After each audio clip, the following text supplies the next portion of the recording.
the stand. Now he runs. He produces a magic print. He pulls out another one. This is incredible. This is ridiculous. This is 15 out of 10 on the incredible meter. What a player. What an entertainer. Give him the medal. Give him the Dally-M medal. Hello, footy fans, and welcome back to the Chip and Chase podcast. We are here on this beautifully cold Monday. I tell you what, it is bloody freezing. I've had to break out the old football socks to put on my feet because even in just my normal socks, my toes were icicles. So I've brought out the footy socks. I'm sitting here and I'm still cold, very, very cold. But you know, duty calls. We're here. Monday means our round 11 wrap-up review, otherwise known as our Magic Round review of the NRL season. So very exciting stuff. Magic Round. Oh, what a round we got. Every single year, this is one of the most exciting rounds that we ever get to witness. And somehow, even with all the injuries and all the stars that weren't in play, we still had a great showing, a great lot of performances from essentially every team in the round. This one, there were no blowouts except for like one game. Realistically, every game was close and tight. Everybody who supports these teams was treated to a good game of football from all of their clubs, except for maybe the Eels. But at least the Eel supporters, you were treated to one good half of football. I thought the Eels were good in the first half, but of course we will get to that. As we do around here nowadays, we kick things off with our team of the week. Now, if you guys don't know, this one is always posted up on our Instagram page, so that is at Chip and Chase Podcast. If you guys are not following that, go and do so. A lot of time and effort goes into the graphic, and you guys can comment down below or message me on the Instagram. Let me know who you think should have made it. Just who stood out to you guys in round 11 in Magic Round. But let's kick things off, shall we? Round 11, team of the week, fullback. We have gone with David Armstrong. How about Davey Armstrong? He is killing it for the Knights in the absence of Kalen Ponga. He was an absolute standout. With the Knights struggling and then coming back, the only player, well, maybe not the only player, but the best player on the field in that game was David Armstrong. He was just everywhere, always popping up and providing the points for the Knights. So he had to get the look in at fullback for my team of the week. It was a hot round of fullbacks, a lot of great performances from fullbacks in Magic Round. But I think the hat-trick performance of David Armstrong stood above the rest. We'll get a bit more into his stats in the game review. But for now, David Armstrong is our fullback. In the centres, we'll go to the wings first, sorry. In the wings, we have Xavier Coates from the Melbourne Storm and Dominic Young from the Sydney Roosters. Starting with Xavier Coates, tremendous game from him. He is just going strength to strength.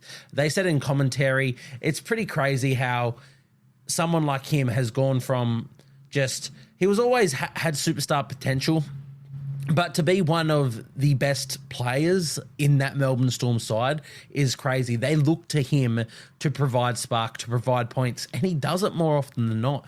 I think he's still so underrated in our league, Xavier Coates. I think if he was still at the Broncos and doing this stuff, there'd be a lot more raps about him. But what Xavier Coates is doing is tremendous. So he's one of the wingers in my team of the week. And once again, Dominic Young sneaks his way into the team of the week. He's having an unreal season. Didn't think he could have a better one than the one he had last year at the Knights, but he's doing that so far. Besides, of course, that blight where he had that send-off affected game, I think he's been unreal for the Roosters. And once again, in a beaten side, he was still providing the spark for them in round 11 as well. So Dominic Young is the other winger in my team of the week. In the halves, we've gone with Tom Dearden at 5'8". Very hotly contested. There's a lot of, we'll get to it, a lot of Warriors players I wanted to include for the feat that they managed to achieve, and because I'm a biased Warriors supporter. But I couldn't sniff in Charles Nickel-Cookstad into the 5'8" role because I thought Tom Dearden was tremendous for the Cowboys. They had to get a win. The Cowboys have been desperate. It was against the Rabbitohs, and it was a lot closer than you would have liked, but they got it done, and it was Tom Dearden. He had his fingerprints all over it. A double, just 30-odd tackles in the halves, just incredible stuff. So he is the 5'8". At halfback, we have gone with Nicho Hines. I was, again, pretty close to Tamare Martin here. I thought Tamare was incredible for the Warriors, but you can't deny what Hines is doing right now, especially against the Roosters, who are flying high. Until this game, you'd argue they've been the form team of the competition for the last month or so, and he came back and just controlled the game, had the spark, was just doing stuff that hardly any other players can do. So Nicho Hines is the halfback in our team of the week. Moving in to the forward department, starting with our front row forwards, Corey Jensen from the Brisbane Broncos. God, he flies under the radar, doesn't he? It's crazy what he's actually doing right now, Corey Jensen. You guys, we'll get to it when we get to the game, I suppose. But his stats are absolutely ridiculous, and he's doing it in hardly any minutes. And he's just, of course, there's Patrick Carrigan and there's Payne Haas on this side. They get all the raps, and rightly so, should I say. They're absolute weapons. But Corey Jensen goes about his business, and he's so good at it. I thought he was absolutely tremendous for the Broncos this week. So he's one of our front rowers, and the other front rower, probably the only player that's better than him, probably the best player in the NRL, the absolute GOAT, Mark Nichols. I thought Marky Nichols was tremendous for the Dolphins in round 11 in Magic Round. Scored another meat pie. He's making it look easy. He's gone from hardly scoring any across his career, and then the last 2 seasons or so, he's a try scorer. He could be probably over the last 2 seasons, he might be like top 5 in Dolphins try scorers. I'm not even joking about that. Like, I don't know off the top of my head who it would be. You assume Jermaine Osako would be up there. Who was their winger last year? The other winger, Tessie New, maybe. I don't know if New scored many tries. Look, I genuinely think Nichols would be probably nearabouts the top 5 Dolphins try scorers with how he's playing. He's so good. I love Mark Nichols. I mean, every rugby league fan loves Mark Nichols. So he is the other front row in our team of the week. Moving into the back row positions, Hudson Young had to get a bait here. The Raiders getting that upset victory over the Bulldogs, which of course we'll get into very shortly. They kicked things off for Magic Round. Hudson Young was incredible. A double in that game. Just the hits he was making in defense, the lines he was running, the aggressiveness he always brings. Yeah, tremendous stuff from Hudson Young. Eliesa Katoa got the other second row position. Again, tried to sniff a warrior in here. I loved Mitch Barnett's performance. But Eli Katoa, what he was doing in that game against the Eels was just ridiculous. So, yeah, I mean, he had to be in there. He was probably one of the best performers of the entire round in general. He was just... Yeah, I mean, words can't really describe what he was doing. If you guys didn't catch that Storm and Eels game, go back and watch it, or at least watch the extended highlights, and you'll just see what Eli Katoa was up to. He was tremendous. And lastly, at lock forward, there's no doubt here, it's Patrick Carrigan again. I think he might be up there with... He's probably near about the player who's been included in my team of the week the most. I think Adam Fanua-Blake and Mitch Barnett would be up there as well. They've been killing it at front row. Didn't get a bait in this in the side this week, which is a bit out of the ordinary. But Patrick Carrigan, he's always in and around my team of the week. Another fantastic game from him. Once again, we'll look at his stats a bit more in depth a bit later. But God, he's the heart and soul of that Broncos side. He is an absolute weapon. Moving into our bench players. So how this works, guys, for those of you who don't know, the bench is made up by the best back who didn't quite make my starting 13, the best forward who didn't make my starting 13, not 14, the best spine player who didn't make the starting 13, and the best bench player, I thought, of the round. So kicking things off, jersey 14, our best back is Jesse Ramian. I thought he was tremendous. I'm noticing I'm saying tremendous a lot. It's like I'm in kindergarten. I've just learnt a new word. Now I'll try and stay away from that word for a little bit. But yeah, Ramian thought he was incredible. Obviously, I do have a little bit of bias with Ramian. I just think he's a fantastic rugby league player, and he's in my Supercoach side and whatnot. But how he performed against the Roosters of all clubs, yeah, you can't really deny his place in this side. So jersey 14 is Ramian. Jersey 15, that is our best spine player of the round. We've gone with Hamiso Tabuai-Fidow. Once again, tried to sneak in any bloody Warriors player, whether it was Tane Tuapiki, whether it was Chancellor Cookstad at 5'8", Tamari Martin. Couldn't do it. I had to be realistic. Hamiso Tabuai-Fidow in his return game for the Dolphins incredible stuff. So he is the best back. Now we finally get to our Warriors players. Jersey 16, so the best forward who didn't make my starting side was Dylan Walker, who started at lock with Tohu Harris being a late out for the Warriors. He was incredible.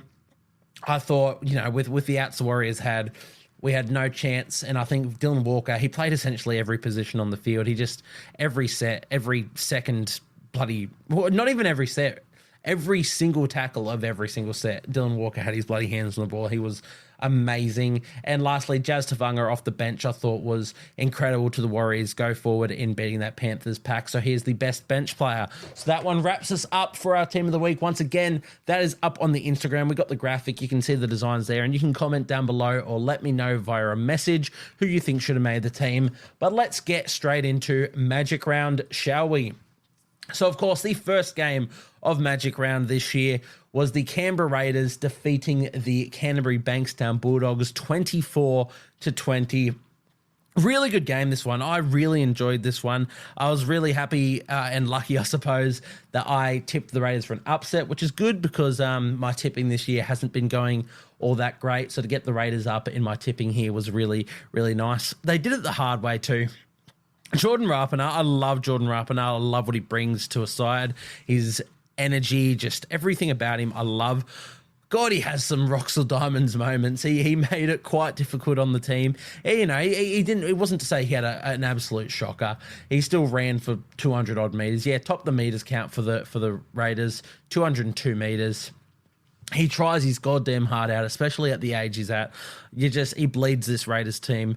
But he had a few Barry Crockers, if you will, that really let the Bulldogs get back into this game. By the same token, though, the Bulldogs had a couple errors that also led directly to Raiders tries. Of course, one of my favourite players, Connor Tracy, dropping that early bomb straight into the hands of Xavier Savage, who crossed. That one's always tough, especially when someone like Tracy is doing it, because he's normally just safe as houses. But it was really, really entertaining. It was sort of a bit of a back and forth contest. The Bulldogs scored all of their tries in pretty quick succession. They went the 30th, the 36th minute, the 39th minute, and then straight out of the break, they scored in the 41st minute. So it was a big mountain to climb for the Raiders, who started so well with those two early tries. But they came back with Hudson Young crossing in the 51st minute. That was a struggle. I don't know why that was a struggle. And also crossing in the 60th minute, which is why he made his way into our team of the week. So let's get into some of those standout players, shall we? Let's start with the Bulldogs, the unfortunate losers in this side. I know he didn't have the best game, and maybe I shouldn't be giving him his flowers, but Connor Tracy, I thought he tried so hard after that error. He had another error where he made a really great line break and looked to find some support and then was tackled and lost the ball again.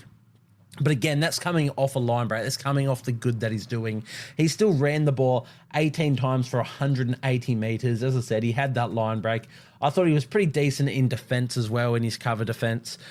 Look, there's not many times I can fault Connor Tracy. Yes, he had two errors and one of them led directly to points. But that's going to happen. I still think in the other facets of the game, he is so good for this Bulldogs side. Such a reliable hand, and I really like what he's been doing for them. In terms of reliable hands as well, Jacob Kiraz, once again, doing what he does best.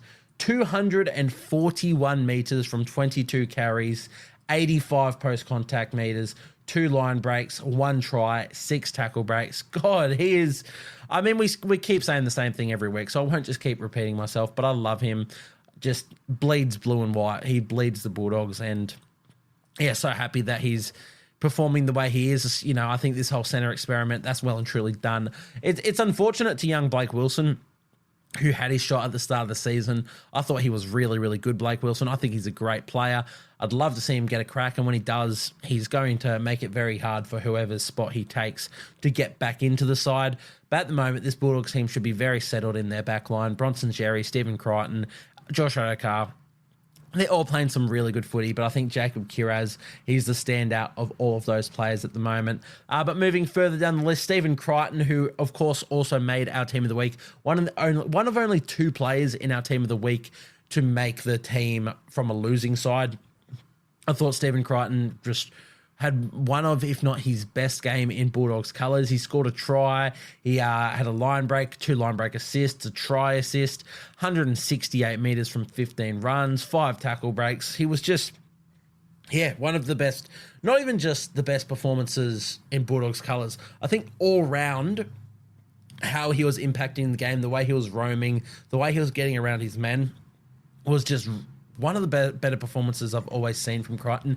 We know he's clutch. I'm not saying it as an all-round game, this trumps any of his moments in finals or anything, but I love seeing these ones. I'd love to see them more consistently from Stephen Crichton, because he is one of, if not the best centre in the game, and this proves why. He was tremendous for the Bulldogs in this one.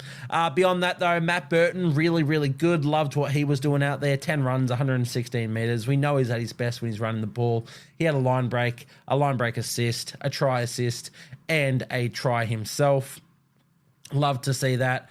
Beyond that, look, not too much in their forward pack this time. I think this is where the Raiders were able to get the chockies, which we've been saying for a long time that the Bulldogs, their forward pack wouldn't hold up with the best, and we know that the Raiders are one of the better forward packs in the league. I don't think the Bulldogs were absolutely trounced in the forward pack, not at all. I think they stood up pretty well. But I think this is the game that we've been waiting for. They've been punching well above their weight the entire season, essentially. And in this game, again, it's not saying any of them were actually poor, but I think you can only keep fighting above a weight class until it catches up to you, and this is where it sort of caught up to them. Hopefully, they can pull it back in the coming weeks and show that they're still one of the best. I mean, Viliami Kikau still was running well. I think it was just in their sort of middles, like Sam Hughes wasn't as destructive as he has been in recent weeks. Max King, he does his work. He's a toiler, Max King. We always love what he's doing, but I do think they just need a little bit of something. And it's weird because I really like what Pawasa Farmasili brings to their team when he's on.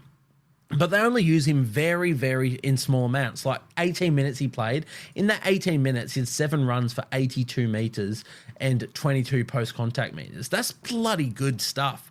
82 metres, should I say, in 18 minutes. For retrospect, let's just have a look at, I mean, Sam Hughes played 37. That's still 20 minutes more. That's over double Pawasa's time on the field, and he had 55 metres from the same amount of runs. So 30 metres less in 20 minutes more game time. I really like what Pawasa's doing. I know he gasses himself out, and that's why he's used in short spurts.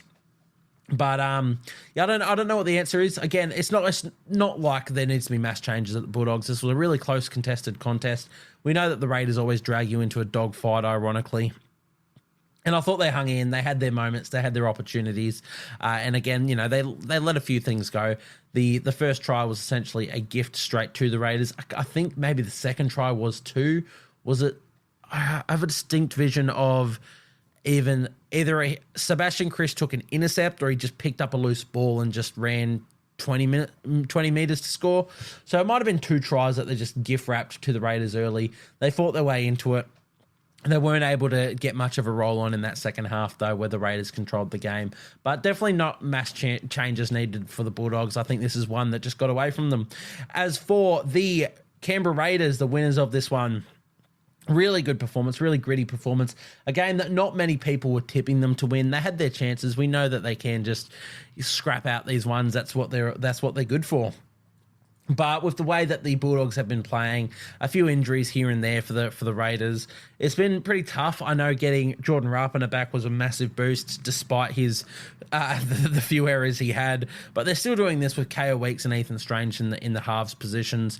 And once again, both of those players were tremendous. Ethan Strange especially, I thought he was one of the better players on the field. He might have even been the best. Just controlled the game in his running game, in his passing, kicking, direction. He's so vocal out there for someone of a young age. He's got so much talent. We always knew he had that talent. When he came into the league, you could see that he was going to be a really good player. I didn't think he was going to be this good. I didn't think he had this leadership ability of just barking orders and everybody just listening to him already. He is some player, Ethan Strange.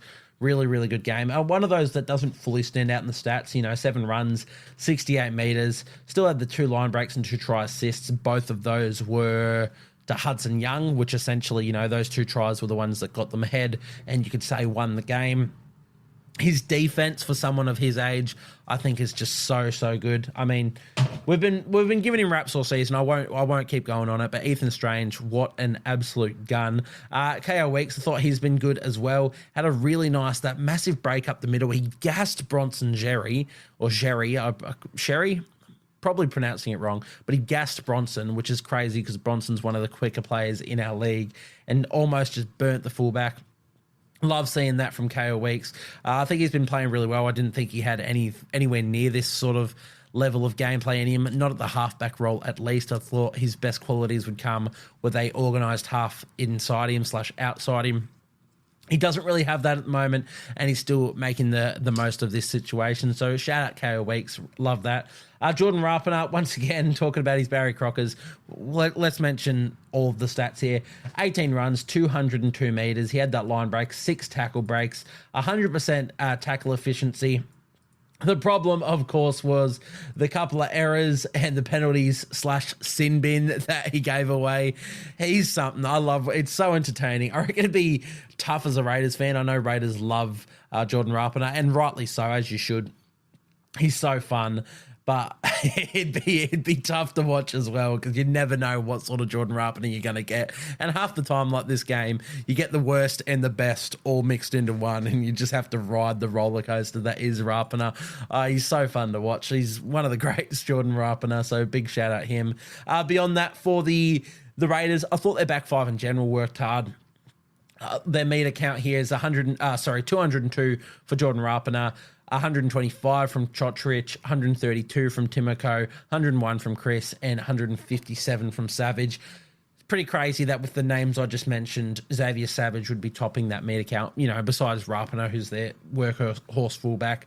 But we know Kotrick and Timoko and Chris are normally those players that are running 15, 20 times a game and making a lot of meters.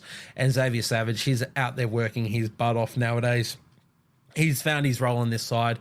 I think Ricky's got full trust in him at this point, and I don't see a world where he loses that spot. So shout out Xavier Savage. He's doing some great things, and I think he deserves more recognition.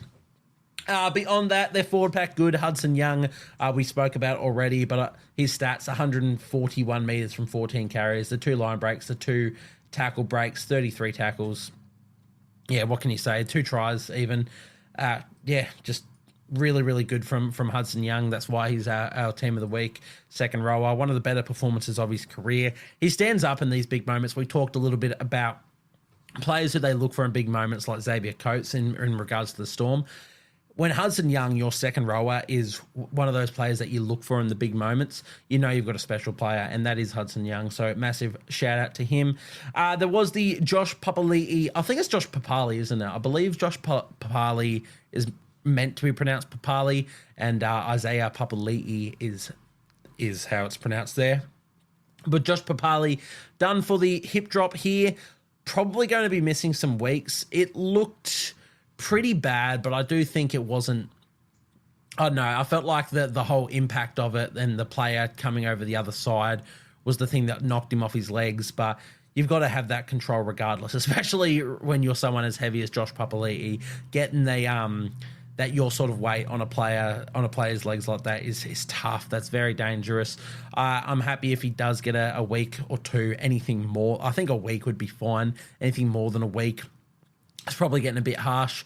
But yeah, he of course was another sin bin in this game. So the Raiders, they had to overcome. He was sin binned, wasn't he?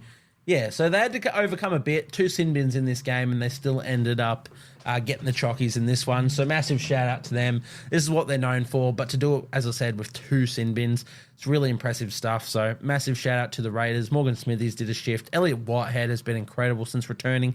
Look, everyone on their team was really good. If I didn't mention anyone in particular, that's no blight to them. I just thought it was a really gritty team performance. So we'll move on, however, to the second game of Magic Round, which, of course, was the Manly Seagulls going down to the Brisbane Broncos 13-12. What a shame this one is for Manly. In saying that, what a fantastic effort it is from them. You know, we've had all these games where they're losing games, they're falling out of games, they're letting in a lot of points after opening up leads. And yeah, it's people have been questioning their premiership credentials, if you will. Well, to go against the Broncos in Magic Round, which, yeah, technically this was a Manly home game, but it's Brisbane's home stadium. The majority of fans there are going to be Broncos fans, and you could hear that from the roar of the crowd when anything happened.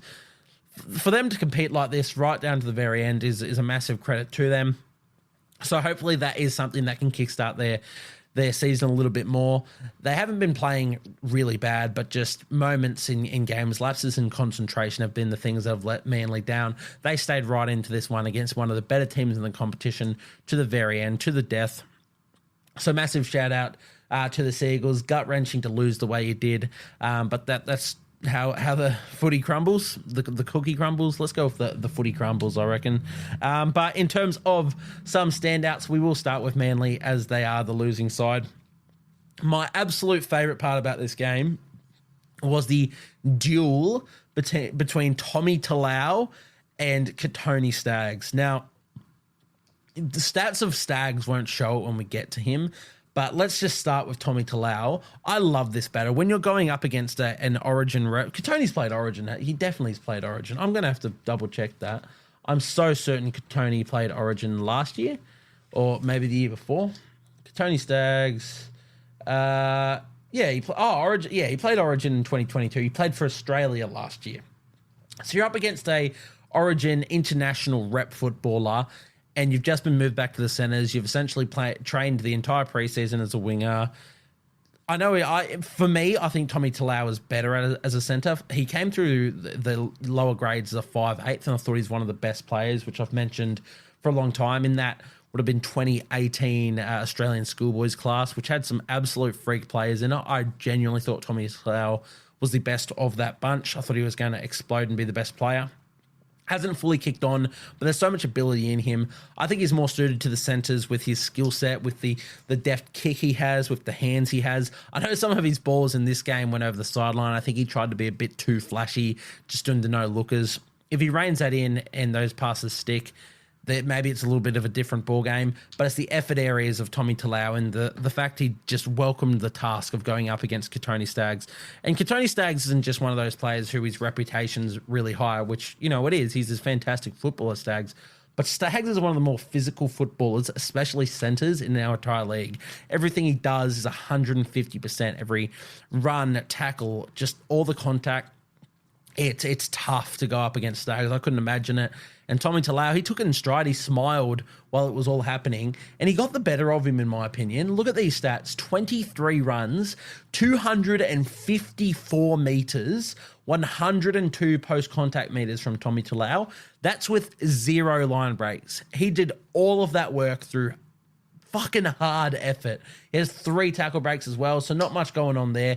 Just went so hard at it. I loved it. I was really, really impressed with Tommy Talau. I don't know what the Manly's infatuation is with a lot of the stuff they're doing. Ruben Garrick is straight up an out-and-out winger, in my opinion. I know he came through the grades at the Dragons as a centre, and he was a bit of a weapon there.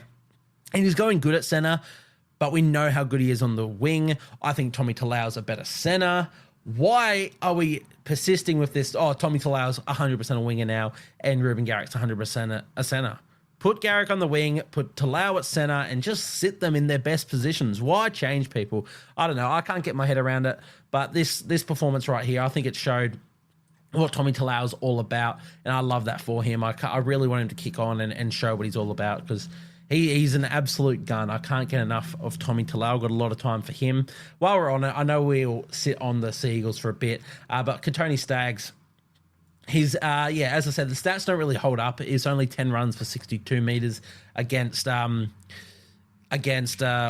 just forgotten his name, Tommy Talau, which is, you know, again, not the best. 1 tackle break, 0 line breaks, which goes to show how much, how well Talau contained him. But I really just liked their physical battle. I thought it was really good at all game. I think there's nothing better in rugby league than watching a duel between 2 players just going at each other, and I really enjoyed this one. But back to Manly, Ruben Garrick, I know we just said put him onto the wing. He was very impressive in the centres once again. Scored himself a nice little try, 15 runs, 212 metres, 2 line breaks, 100% conversion rate. I mean, he scored 8 out of Manly's 12 points, so you've got to give him his raps. He is having a really good season at centre. I'm definitely not denying that. I just think he's a better winger. I think, respectfully to Jackson Paulo, who didn't have his best game. I know he wasn't fed the best of pills by Tommy Talau on that wing, but I think having Garrick in on the wing instead of Paulo would be a better option. I know you've trained Brad Parker the entire season as a back rower, but I'd prefer in these instances when you're injured and you've got Tolutau Kola playing fullback and you need a centre, I just prefer to have Brad Parker in to shore up your side, Garrick onto the wing, Paulo out, etc. But yeah, look, I won't stress too much on that. Another player I thought was tremendous was Raymond. I don't know how to pronounce the first part of his last name, Tuamalo Veiga. I thought he was incredible. The absolute Adonis on the other wing, the right-hand wing for the Seagulls in this one. He's a nightmare to tackle. He's so big. He's got a lot of pace about him. If you saw him in the preseason when he put the foot down, I believe he was run down might have been round 1 when Dom Young mowed him down. But Tom Young's one of the quickest players in the game. Veiga, he's a weapon. I really like him when he gets his opportunities. I thought he was really, really good in this one. 4 tackle breaks, 2 line breaks, 1 try, 19 runs, 215 metres. Love that. Tolo Kula, one of my absolute favourite players when he's at fullback. I mean, I like him at centre too. I think he's a gun player, but Cooler at fullback, I have a soft spot for because of what he did for my Supercoach season last year. 27 runs at fullback, 253 metres, 2 line break assists, 1 try assist, 4 tackle breaks. Really good stuff from Cooler. It's a tough little run for the Seagulls. You know, they've gone Broncos here, then they get Storm next week, and then the bye, and then Panthers after. So it's tough. If they can manage to scrap a win out of any of those again, far out. I've stuffed up the sentence so bad there. I tried to say scalp or scrap, and I've said scrap, and then I just couldn't complete a sentence. If they manage to scalp a victory out of any of those 3 games, it'll be really, really good. But if they can just stay in them and compete like they have in this one, I think it's going to be really good for them moving forward. Other standouts for the Seagulls, not too much, to be honest. I think their forward pack was hard done by. Was Taniela Paseka sin-binned in this one? I'm trying to think. There was something that was it. I swear it was a sin bin, was it not? Yeah, sin bin, yes. The Taniela Paseka sin bin. Now, I can't recall it fully, but I remember it being pretty soft. Maybe I'm wrong. I can't recall. I won't speak too much if I can't recall it, but I remember that was a bit of a game changer quite early into the contest too, wasn't it? So, I mean, what can you do? Homoli Olakuatu, good once again. Gordon Cham-Kum-Tong's an interesting one, to be honest. Now, there's been lots of raps on Gordon coming through the grades. Manly fans love him. I'm so far not seeing it. I think his service from dummy half is really, really slow. I think... Yeah, I don't know. I thought they were a much better football team with Cal Lawton out there, and that's no knock to Gordon as per se. I think he if you can speed up your what do you call it? Yeah, how fast you throw the ball off the ground? What service? There it is. If he can speed up his service, I can see the footballer in him. He does have a little bit of go about him, a bit of ticker. I just think he was sort of taking time away from the halves of Cherry Evans and Brooks, which was tough for Manly to sort of get a roll on, but we'll have to see how that one plays out in the future. Let's move over to the Broncos, the actual winners in this one.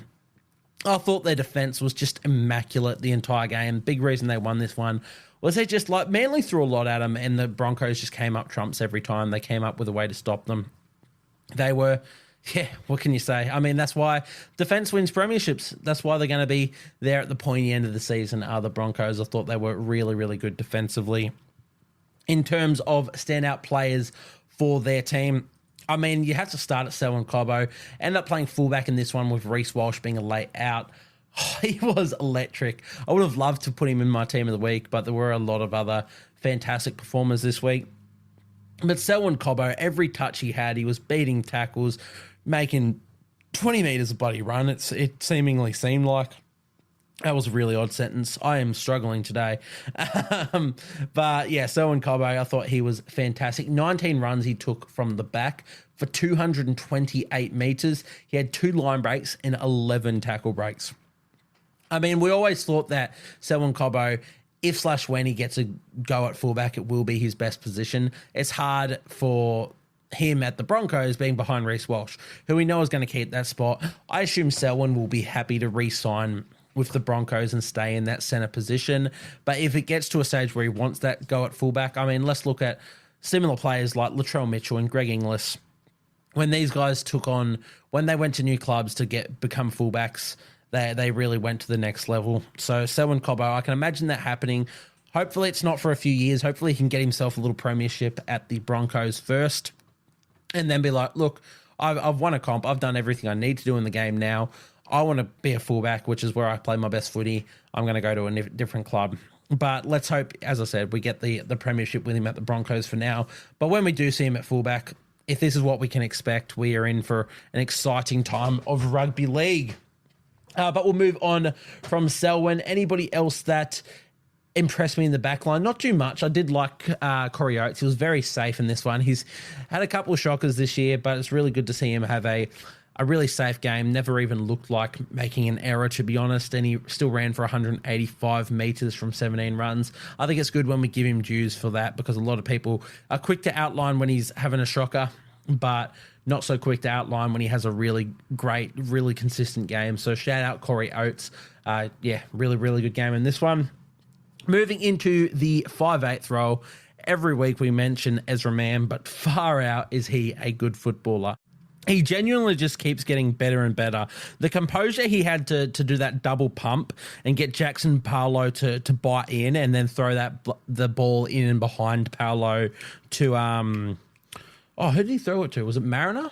Must have been Mariner, because it was on their right-hand side, wasn't it?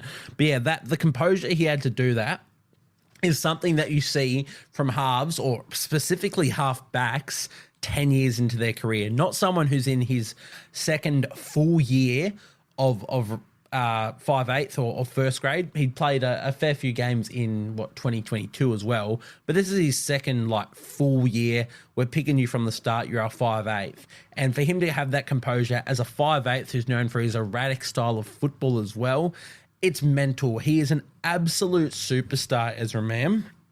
I can't believe when we're scratching the surface of what he can do too. For him to have the moment he did in the grand final, and again, essentially his first full year of first grade, and now he's doing what he's doing here, it's just, he's going to be a scary player. If the Broncos don't win this year, God, they're going to win next year. Their team is so good. All of these players are just going to get better and better too. I think of the age of these players. Tony, he's been around the joint for a while, but he's definitely he's not getting to a stage where he's regressing. He's still going to get better. Selwyn Cobbo, Dean Mariner, Ezra Mann, Reece Walsh, these players are super duper young. Adam Reynolds, I don't see a world where he's going to slow down next year. Maybe he's winding down the clock, but he doesn't look like that in the way he's playing. I know he wasn't in this game, but I'm terrified of the Broncos. I mean, in saying that, I really enjoy watching them play. So as a rugby league fan, this is awesome. I'm so happy for that. And for Brisbane Broncos fans, who are one of the biggest and most vocal fan bases in the league, it's just so good for you guys, because players like Ezra Mann, God, they're so exciting. They really are. Beyond that, Corey Jensen, the man that we spoke about in our Team of the Week. Now, this is why the man made the Team of the Week. Not only just watching the games, I think his runs had so much venom. He was finding his front. He was getting quick play of the balls. But I've just looked at the stats after the game, and 21 runs in 47 minutes, 209 metres, 78 post-contact, no line breaks, 1 tackle break, 22 tackles, 0 missed. What is doing? In 47 minutes. That is straight ridiculous. Corey Jensen. Now, it was earlier this week, maybe. Oh, sorry, it's Monday now, isn't it? Early in the week, last week maybe, or end of the week before now, where he came out and said, yeah, he'd love to play Origin. People didn't pay much attention to it. It was very much kept under the radar that he even said that. And as such, that's just Corey Jensen, him as a player, whatever he does, whatever he says, nobody takes too much notice of it. Why can't he play Origin? With stats like this, the way he goes, he seems like the prototype Origin player. He just does his business didn't miss a tackle. That's 100% tackle efficiency, 200 metres in 47 minutes. I don't see why he wouldn't play Origin. Sure, he's not the Tino Fa'asuamaleaui. Like, he doesn't have highlight reel plays or breaks 100 tackles, but he's playing some gritty, consistent football that would fit the prototype Queensland jersey. So I can definitely see a world where in a year or two, maybe he can maybe even this year, he can make the Origin team. We'll have to see. Maybe there's injuries to come first, or maybe they lose the series, fingers crossed, up the Blues, and they want to blood someone. I'd like to see him in an Origin jersey, especially with the way he's playing. So shout out Corey Jensen.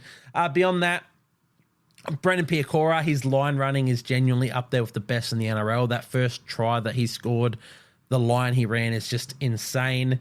Paddy Carrigan, the GOAT. This is why he made Team of the Week. 80 minutes once again, 26 runs, 265 run meters, 100 post contact.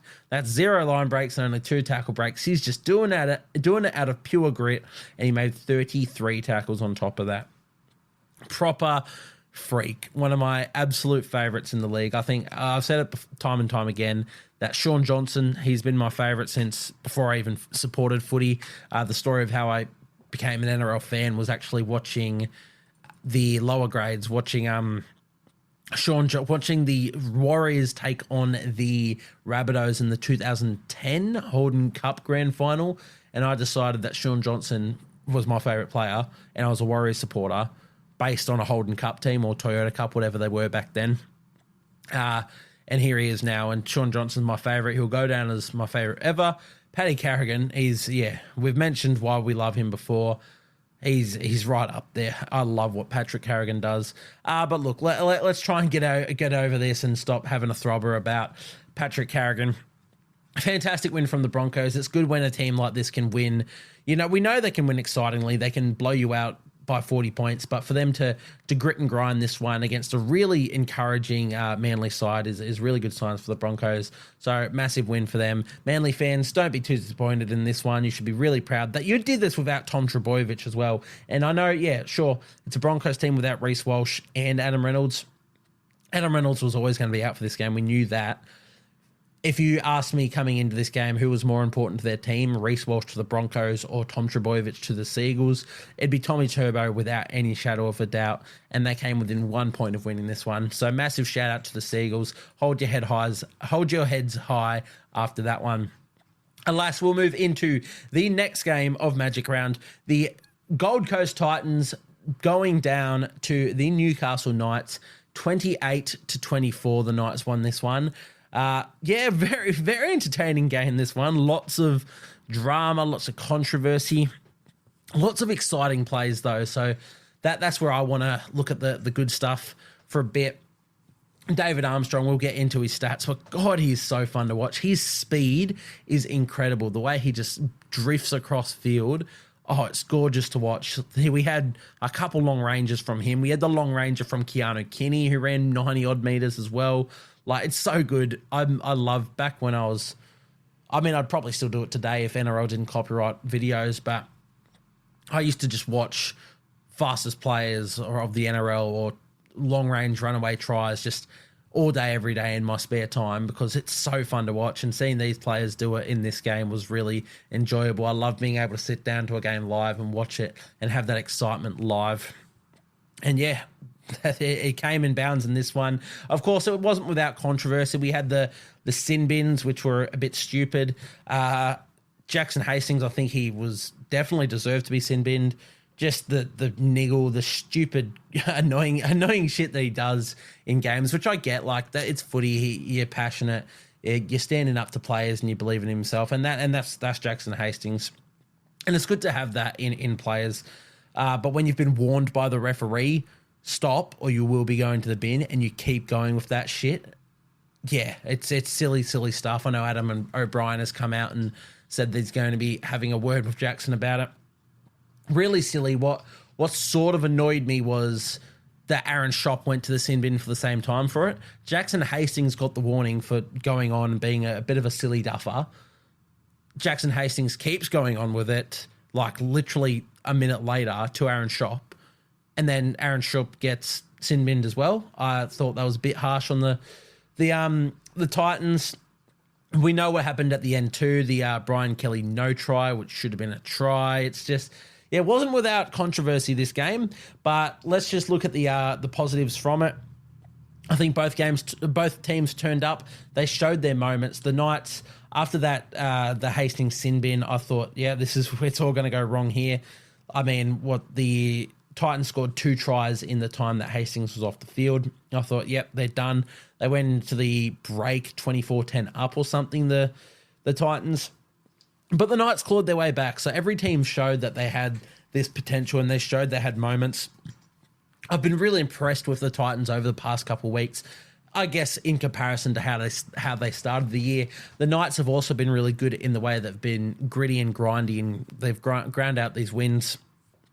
But I didn't think they could necessarily pull this lead back. I tipped them going into it, but when they were down 24-10 at halftime to a team that didn't really have halves, I know Tom Weaver was a late inclusion, as we predicted, and he played a good game, Tom Weaver, and he provided direction.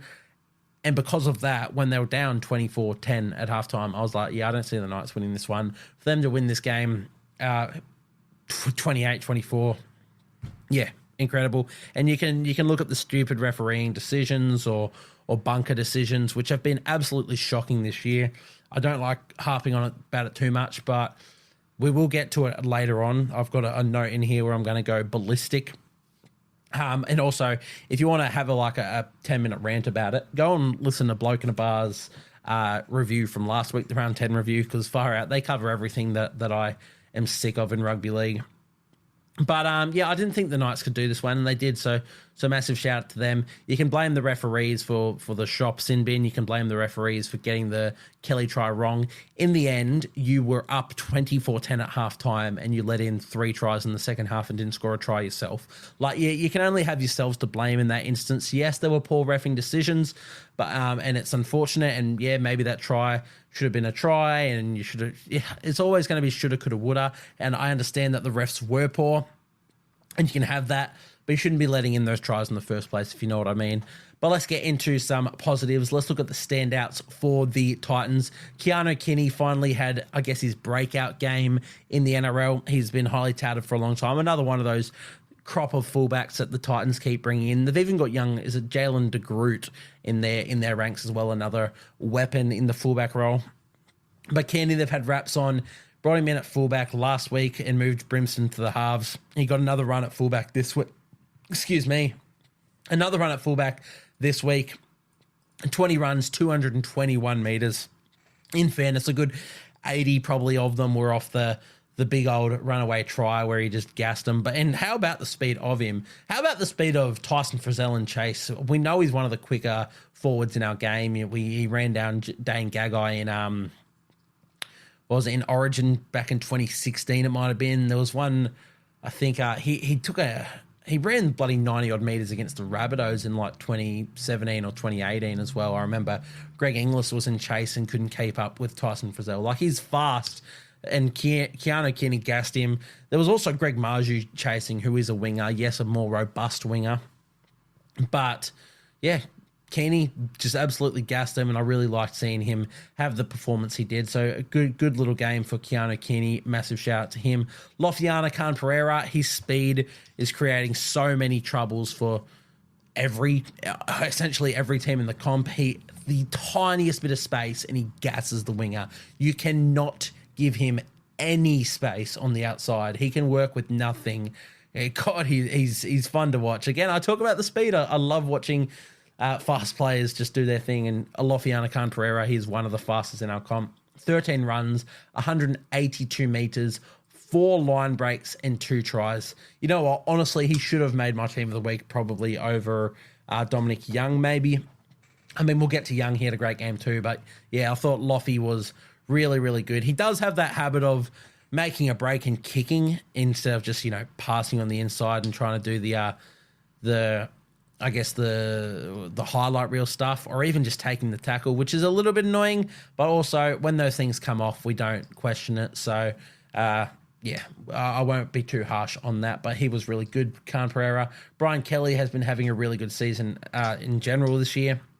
I love the duel he had up against the Knights centres in this one. Thought he was really, really good up against Dane Gagai, who, one of the better defensive centres in our game. And Brian Kelly still had a really good game, 17 runs, 155 metres from him, 3 line break assists, 1 line break, 1 try assist, 7 tackle breaks.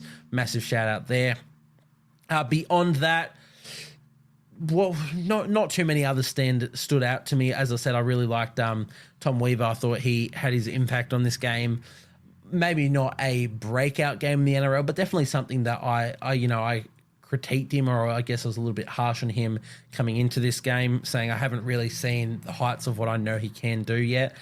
He didn't really hit those heights, but he played a really controlled game at halfback, which is what you need with the young, inexperienced team at the moment. And even himself is young and inexperienced, so it was really good to see him have that moment. Beyond that, though, Dave Feeder, Beau Fermor, insane, immense, if you will. They were incredible in the second row. Beau Fermor has kicked it into gear the last couple of weeks. Of course, he's been coming back from the ACL injury, so normally it does take a while for you to hit that really good form that you showed before the injury. And he's starting to look like that now. I thought he was the better of the 2 second rowers in this one. Fermor, he's playing some really, really good football. Just looking at his stats now, 180 metres from 18 runs, no tackle breaks, no line breaks. So that's just all hard work. And he made 42 tackles with only 2 missed as well. Really, really good stuff there. Really unfortunate to see Jamin Jolliffe go off in this one with another pec injury. We talk about the hamstring injuries plaguing the league at the moment. The pec injury crisis is not far off. That's Jolliffe. Sean Johnson went down with one. There's another player who, now that I've just said it, I can't think of any players. There's a fair few pec injuries that have been happening recently. So tough to see Jolliffe go off, especially because he's been one of the Titans' best.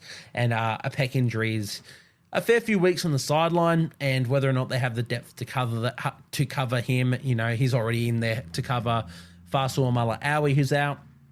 So it's going to be a tough ask for the Titans now without Tino, Jamin Jolliffe, Kieran Foran, who hopefully will be back in the next week or two. AJ Brimson's still out. There's a lot going on there. Pretty banged up at the moment, the Titans, but for them to even come within 4 points of the Knights with the injuries they have, it's a massive testament to them. Let's go over to the Knights. David Armstrong, we've spoke a lot about him. Let's just run through the stats. 19 runs, 264 metres, 1 line break, 10 tackle breaks from David Armstrong. He is killing it, and I'm so happy for him. As I said, we always mention Fletcher Sharp and how big of a fan I am of him. No way in hell Fletcher gets a shot with David Armstrong playing the way he is. If there's an injury, maybe Fletcher gets a shot, but we don't want to wish any injuries on any players in this one. But yeah, David Armstrong, fantastic. We've spoken enough about him. Let's move on. Dane Gagai, we already mentioned him a little bit, talking about Brian Kelly. I loved their battle, their duel that they had there.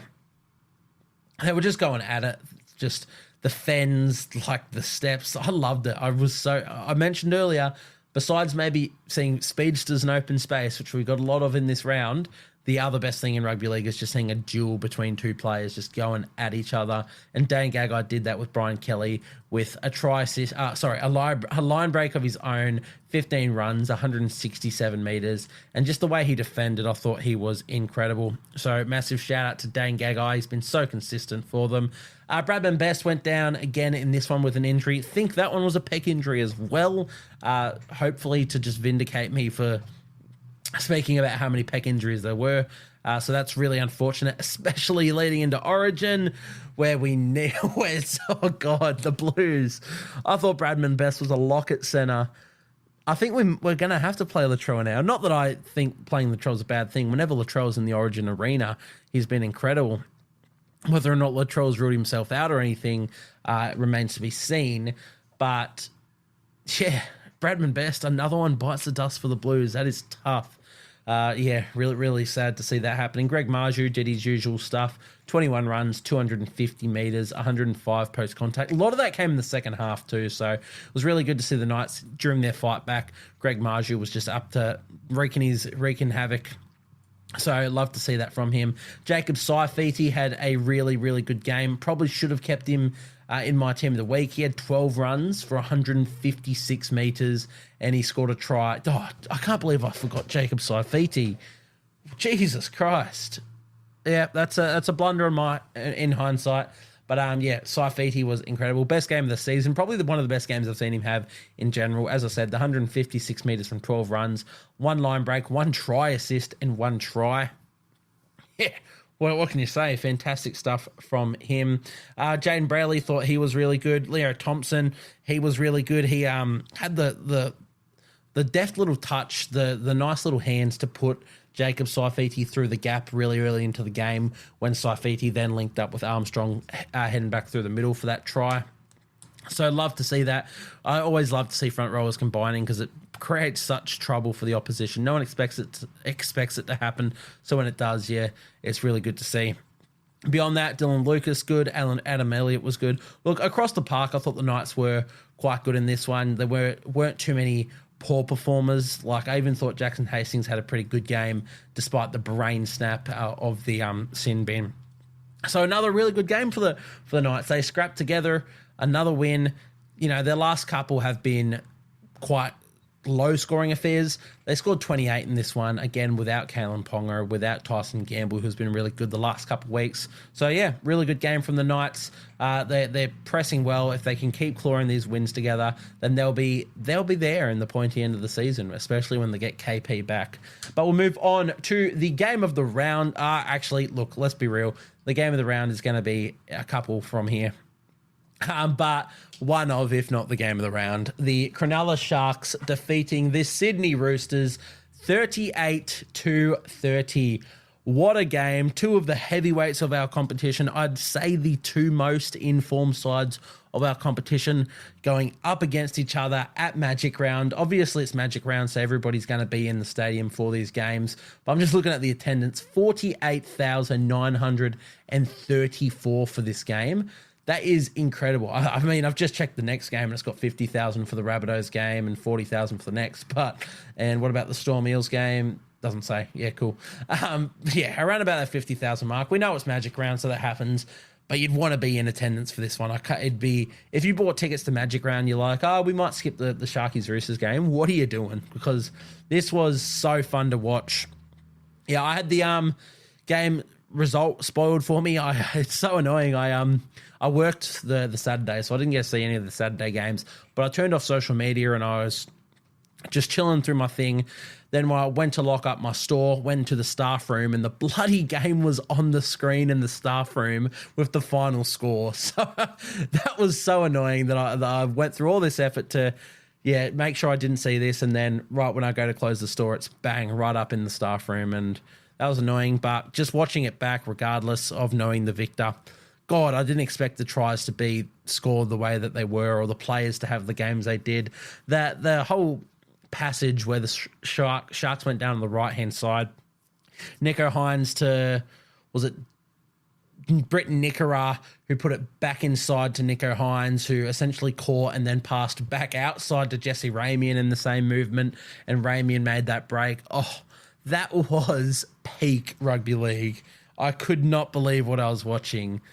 What is it? So that's a you're in the middle of the field essentially. You pass to the outside, who pass back into the inside, who pass back onto the outside, zigzagging with these passes down a short side to make a break.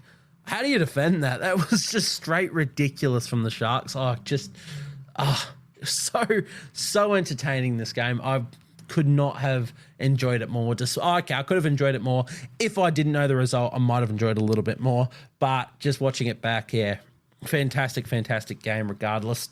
The Sharkies, they've now beaten the Storm in Amy Park without Nico Hines, and the Roosters, who are one of the form sides of our competition. They're the real deal, the Sharks. They've gotten rid of any doubts about whether or not they could beat top 8 sides or even top 4 sides. They've beaten 2 of the best sides in the game at the moment. I'd say the Storm this year are playing better football than the Panthers. I'd say the Storm are playing better. I'd say the Storm and the Roosters are playing the best football of any teams in the comp that aren't the Sharks. And the Sharks have beaten both of them. Yes, I still think the Panthers are premiership favourites, and yes, I still think Broncos are going to be premiership favourites, but based on form alone, Roosters and Storm are right up there, and the Sharks have just beaten them in consecutive weeks. So massive stuff from the Sharks. If they're to win a premiership, this could be the year to do it. I mean, if it's not, they get Addin Fanua-Blake next year. So, that's just a little bit of something. That'll be light work for the Sharks. But, yeah, massive win here. Really loved the performance. And the Roosters, they didn't play bad. You can look at the leaked points in this one. 38-30 scoreline. You can say defence was out the window. Again, when you're teams like this, defense has to be out the window. Like these are two of the hardest teams to defend when they're on, and they were on. So I'm not looking at this from a defensive standpoint, saying, "Oh yeah, you can't be leaking that many points if you win a premiership." You can if you outscore the opposition, which the Sharks did. Yeah, they leaked 30, but they scored 38. That's a win. They did it really well. Look, let's go into standout performers before I just keep obsessing over this game. Starting with the Roosters, James Tedesco, another really good game from him. Just bopping up. It's vintage James Tedesco, just being everywhere he needs to be, essentially. Breaking tackles for fun, providing a lot of spark for the side. And he's always just sitting around that middle waiting for a line break and just biting off the back of it and, just making opportunities happen. I thought James Tedesco was really, really good. 17 runs, 195 metres, 1 line break and 9 tackle breaks. Loved the performance from Tedesco. Didn't have a try assist or a try or anything, which goes to show that he's not overplaying his hand. He's not fully having to be the last player to score or create points. He's just playing his role as their fullback to perfection, to be honest. So loved what I saw from James Tedesco. The Daniel Tupou try over the top of Sione Katoa. Love that. That's vintage. We talk about vintage Tedesco. Vintage Tupou, the giraffe, climbing over the top of players. You just saw, I love the front on angle where Katoa's gone up for it and then just seen these hands come up above him. He didn't see the rest of Tupou, just saw these arms and hands come up above him. And Katoa goes from having his hands up to catch the ball to then just trying to swat this ball away because he knows he's no hope.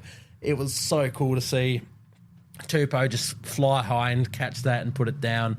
He's got to go around again. He could go around another couple years, Tupou. He's still playing some of the best footy of his career.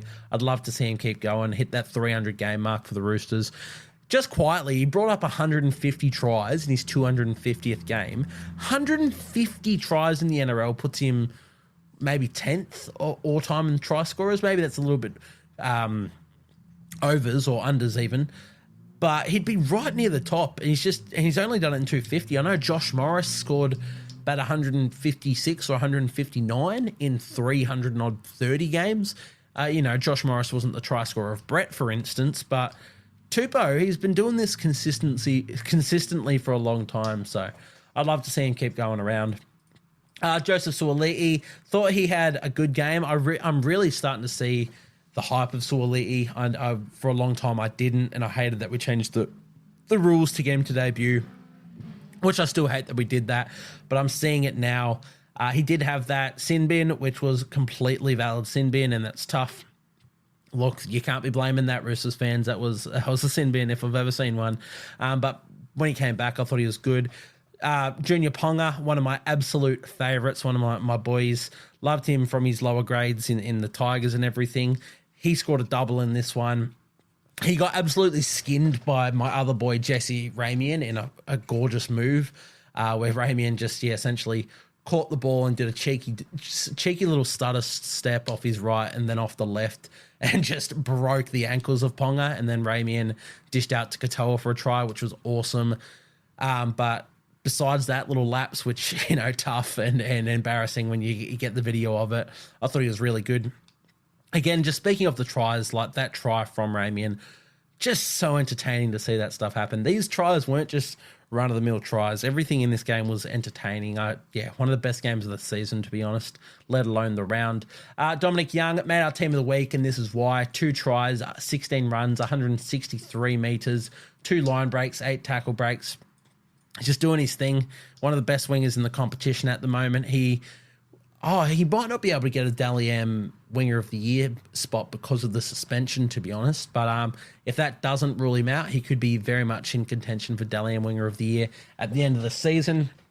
Luke Keary, Sam Walker, love the way that they're playing at the moment. You know, their last couple of weeks have been incredible. If this is the way that they're going to keep on playing, this is the recipe, I think, for them to be a premiership threat. They're just not overplaying each other's, well, not overplaying their hands. They're not getting in each other's way or not overcalling each other. It's just they know their moment, and if one of them calls it, the other's like, go for it. It seems like it's Sam Walker's team, but Luke Keary, when he wants it, Sam Walker's not going to say, hey, no, give me the ball, which is really cool at the moment. I think they're playing some really, really good football together in the halves, so love seeing that. Sam Walker, we mention every week. He's one of the most exciting players to watch in the competition at the moment. Another exciting game from him. The front row position of the Roosters I thought were really good. Lindsay Collins only ran for 90 metres, which is a shock to me because when I was watching it, I swear he was making so many metres off any run. I thought I was really impressed with Collins, and then I've gone and checked the stats, and only 90 metres from 12 runs, and he missed 6 tackles allegedly. I don't remember seeing it. He was a standout for me just purely off the eye test. I thought he was playing really, really good footy. Angus Crichton had his quietest game in a few weeks, except his quietest is still 15 runs for 141 metres. So what can you say? The big one in this game for me, Connor Watson, ended up starting the game at hooker, moved to lock when Radley was off, moved back to hooker when when Radley came on and Brandon Smith went off. It was just, he played everywhere on the park, and wherever he was electric. I think I don't even know what to say about Connor Watson. He's so good. He's such a good footballer. I think we've been robbed of some of the most exciting plays for a long time because of his injuries. 12 runs, 96 metres. Keep in mind, this is between, hooker, lock forward, in the halves, whatnot. He was everywhere. 12 runs, 96 metres, 3 tackle breaks. Just made stuff happen, he did. And 56 tackles from Connor Watson. Holy shit. What can you say? As I said, yeah, one of my favourite performers of the week. Probably could have snuck him into the hooker role for Team of the Week, but we will get to the Storm and Harry Grant because he deserved that. But yeah, Connor Watson, I don't know if this is the role. I thought Brandon Smith was good in his limited time on the field, only 36 minutes. I don't know if that's just because he's coming back from injury or if that's now the recipe for them. I'd still prefer to have Brandon Smith playing bigger minutes, but I do think getting Watson around that 70-minute mark a game or 65-minute mark a game between hooker and lock forward, I think can be really, really good. If you can give Brandon Smith a spell after 25 minutes and get Connor Watson to play out the rest of the half, and then you can even, maybe, I don't know. I think Connor Watson in these big minute roles, maybe not 80 a game, but I reckon after 25, bring Brandon off, bring Watson on at hooker, let Watson play the rest of the game, and then maybe 25 into the or 20 into the second half, you bring Brandon Smith back on, and you take Radley off for a spell. You move Watson to lock. I don't know. It's something that Trent Robinson will have to work out, and it's a headache. It's a good headache to have because these are some fantastic players, and they're all playing some really good football at the moment. Into the Sharkies, however, the team that won, how good were they? Let's look at their back five once again. We have William Kennedy, who scored the opening try of the game. Just good on him. People keep looking past William Kennedy. Let's look at the Sharks in whole, how they're winning these games. William Kennedy's been just there. He does his role in this side to perfection. When he's chiming in, he has a really good game. Most of the time, he's just safe out the back and chiming into their attacking plays. He's not a James Tedesco. He's not a Tom Trbojevic. And I think if you threw one of them into this side, you might go, they win a premiership. I think they overplay their hand. This is Nico Hines' team. The touches he has on a football is more than any player I've ever seen. You can't be throwing in an absolute superstar like a Tom Trbojevic or a James Tedesco or a Dylan Edwards into that fullback jersey and expect the same thing. I think Will Kennedy is going quite under the radar with how he's playing and the role he provides in this team. So I want to give him a shout out. But he scored a nice little try, 105 metres from 10 runs. Sione Katoa, fantastic on the wing. We mentioned the beautiful try he scored off Ramian's footwork, but he just bounces around. We've mentioned him before as a bit of a jackrabbit. He very much is so. 15 runs, 141 metres and 6 tackle breaks from him as well. And, of course, the try. Jesse Ramian, my king, who set up the try to Katoa. 17 runs, 175 run meters, 1 line break assist, 2 try assists. And for the first time I've ever seen, 0 tackle breaks from Jesse Ramian. That's gobsmacking. That's a feat in itself. How can Jesse Ramian have 0 tackle breaks and still have 175 metres from 17 runs? Like, what is going on? But yeah, 1 line break, the line break assist and 2 try assists. Ramian, fantastic from him. Kale Iro keeps doing his thing. 17 runs, 150 metres. Ronaldo Multalo scored another try. Daniel Atkinson is doing his, this Sharks team is so exciting to watch. They're so fun. I'm so happy for them because they're like my third team. They're my mother's team as well. I'd be keen for them to win a premiership. The Wars, which we will get to, maybe we're back. And I'd still, of course, prefer us to win a premiership. Whether or not I believe we can is a different story. I believe this Sharks team can win, and I sort of hope they do. So, love what I'm seeing from the Sharkies. Let's go through Nicho Hynes, the man of the moment.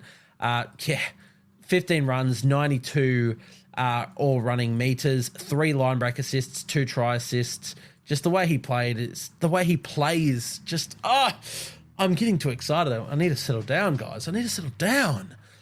Nicho Hynes, fantastic. Tommy Hazelton scoring another try. He does it every week. Blake Brayley has quickly turned into one of the best hookers in the league, and he's the most durable player I think I've ever seen. I could not tell you the last time I've ever seen Blake Brayley injured, miss a game, or even not play 80 minutes. It's ridiculous what Blake Brayley's doing. And it's not just he's out there doing tackles and passing the ball. He has a effect on every game with his ruck play, his service, his try assists out of dummy half. He's a freak. He's a weapon. He's so durable. Massive shout out to him. Teague Wilton, the line and the shape that the Sharks ran for him to cross over was just absolutely gorgeous. Yeah, I loved the shape that they ran. I think it was 2 lead runners running goddamn hard into the line, and then Hynes with a beautiful double pump into a perfectly run Wilton line. It was gorgeous. Cameron McInnes is a weapon. He's one of the sexiest men in rugby league. 17 runs, 153 metres, probably 1 million tackles, 33 tackles, 1 missed. CSF Talakai off the bench, again, another try. Just what can you say? This Sharks team is the real deal. I'm so excited about the rest of their season. I hope they can keep this up. Let's move on before I get too far into it. I've probably spent too long on this game, but it deserved it. It was one of the games of the round, and it probably was the game of the round. I'm just biased to a game that we'll get to shortly, and one of the games of the year, this one. So massive shout out to both teams. I don't think you are too disappointed, Roosters fans. You did concede a try in the first second. You had a sin bin of what's his face, Suoliti, and you only went down 8 points to, again, I think the form team of the competition at the moment. Yeah, disappointed that you lost. I think you still just move on and you take an L. L's come. They'll probably bounce back in a big way, the Roosters. They're still one of the form teams in the comp as well. Sharkies, be excited though. Moving on to the next game, we have the South Sydney Rabbitohs going down to the North Queensland Cowboys 22-28. A really, really good game from the Cowboys. Or I say really, really good game. There were moments where it wasn't a really good game, but I also think this was one of the better Rabbitohs performances of the season. I was really impressed with them. I know they didn't get the chockies, they didn't get the result, but their big players stood up. Have a look at this for the tries. Latrell Mitchell, Alex Johnston, Cody Walker, Damien Cook. In a team that is ravaged by injury at the moment, I'd say their 4 most experienced players, I guess Tom Burgess is their most experienced, but without, 4 of their guns, their most experienced players, they all stood up when they needed to. They tried hard the entire game, the Rabbitohs. Tallis Duncan, which we'll get to in a second, was incredible off the bench. He had to play big minutes with David Mawali out.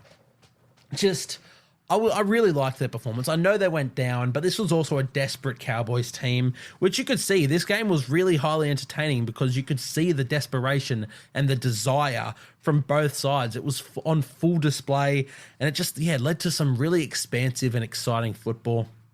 So I really enjoyed this one. We mentioned the crowd figures for the Roosters Sharkies game. This one was up above 50,000. Again, magic round, so you'd expect that. But it's good to see that even when these two clubs are struggling, they still put bums on seats. People sat down to watch these ones in person, and that's really good to see. Yeah, 28-22, bit of controversy at the end with the penalties and sin bins, and should there have been more sin bins and yada yada yada. It was a bit of something. I think the Cowboys were the better team, and they probably did deserve to win. But I think the Rabbitohs, they weren't far off at all, and that's a big thing. Yes, the Cowboys have been disappointing the last X amount of weeks. I couldn't tell you how long, but they've been desperate. They needed a win. They needed a bloody expansive victory to really put them back on track. And you'd think against the Rabbitohs, which essentially for the Rabbitohs, everything that could go wrong has gone wrong this season. The Cowboys had every right to put a score on them, and they didn't. The Rabbitohs were really, really gritty. Honestly, I was quite impressed with the Rabbitohs' performance. We'll get to the Cowboys in a bit. They, of course, were the victors, and as I said, I do believe they were worthy victors. Has it answered any more questions about them? I'm not too sure, but let's just have a look at the Rabbitohs' standout players for me first. Now, we did just mention all four of they're just experienced leaders, and we'll go through their stats to start. Latrell Mitchell scored a try, had a line break, hit 3 conversions, had 2 line break assists, had 2 try assists, and had 10 tackle breaks. Really, really good game. 14 runs for 70 meters is interesting. I don't know if they minus meters in this, but he did get dragged back a good 15, 20 meters in a run, which would have, if they do count minus meters, that might have impacted that. I do want to see him get more involved. I mention it all the time in his running game, but this is a lot closer to that. I thought he was really, really good, Latrell. And as I said, this is the sort of, this is what they need. This is what they need from their senior players. They need it from their absolute superstar in Latrell Mitchell. I thought he had a really good game. He's getting a lot closer to where I want him to be. And it's not necessarily that he needs to be doing this every week. When they're a full strength side, he doesn't need to be this. But I think at the moment, if there's going to be any belief in this team, and we know how much he cares for this club, I think it has to come from Latrell. And maybe it's unfair, maybe it's a bit harsh to Latrell that it has to come from him. But he's a superstar. He's an experienced player when the team is lacking experience. Yeah, I want to see games like this, and I was really impressed with Latrell Mitchell in this one. We mentioned Alex Johnston coming back into the side, scoring a try as he always does. We know that's about, I think that was 190 or 189 for Alex Johnston, which puts in 1 or 2 behind Billy Slater for second all time. Exciting to see. Obviously, it hasn't been the season we wanted or expected for the Rabbitohs, so he hasn't scored as many tries, and he's been injured, etc. I think he still gets to that record by the time he finishes his career. Alex Johnston, one of the all-time try scorers in the NRL. So good to see him. I thought he was good as well. I liked his defense a lot in this one, which is something that we tipped him for leading into the game. Jack Whiten has been really good. He's been one of the Rabbitohs' best all season. I know he came here to go to a premiership winning side or someone who can compete, and it hasn't worked out that way, but he hasn't shirked any of the effort or enthusiasm that he's known for. You can see he cares and he wants to be there and he wants to get this club out of the pits. And he's doing just that. Well, he's maybe not doing just that, but he's trying his best to do that. 17 runs, 172 meters, 7 tackle breaks from him as well. He had that, I think he dropped the ball once right over the line. He did have a few errors, but again, they're from trying hard, and that's what, you can't fault that, can you? So respect to that. Cody Walker had his best game of the season, crossing for a try. Had 2 line breaks as well. 1 line break assist, 1 try assist. I thought Cody Walker was really, really good. Again, we speak on that experience. The 3 players we've mentioned so far, Latrell, Jack Whiten, Cody Walker. Jack Whiten may not be experienced for the Rabbitohs, but he's one of the most experienced players in the NRL. It's good to see all these players stand up when they're needed. I loved their performances. Damien Cook, again, the try he scored was essentially playing at fullback, which was interesting. He literally just burst through the gap with his speed. 8 runs, 82 metres, 1 line break, 1 try, and 40 tackles from him as well. Yeah, as I said, I mean, we've already mentioned it. We mentioned their experienced players standing up. They did that. It's good to see Keon Kaloa-Matangi and Jai Arrow have really good games as well. We mentioned Tallis Duncan, but let's go down to his stats. He ended up playing 53 minutes from the bench, 19 runs, 188 metres for Tallis Duncan, and 22 tackles as well. He was tremendous.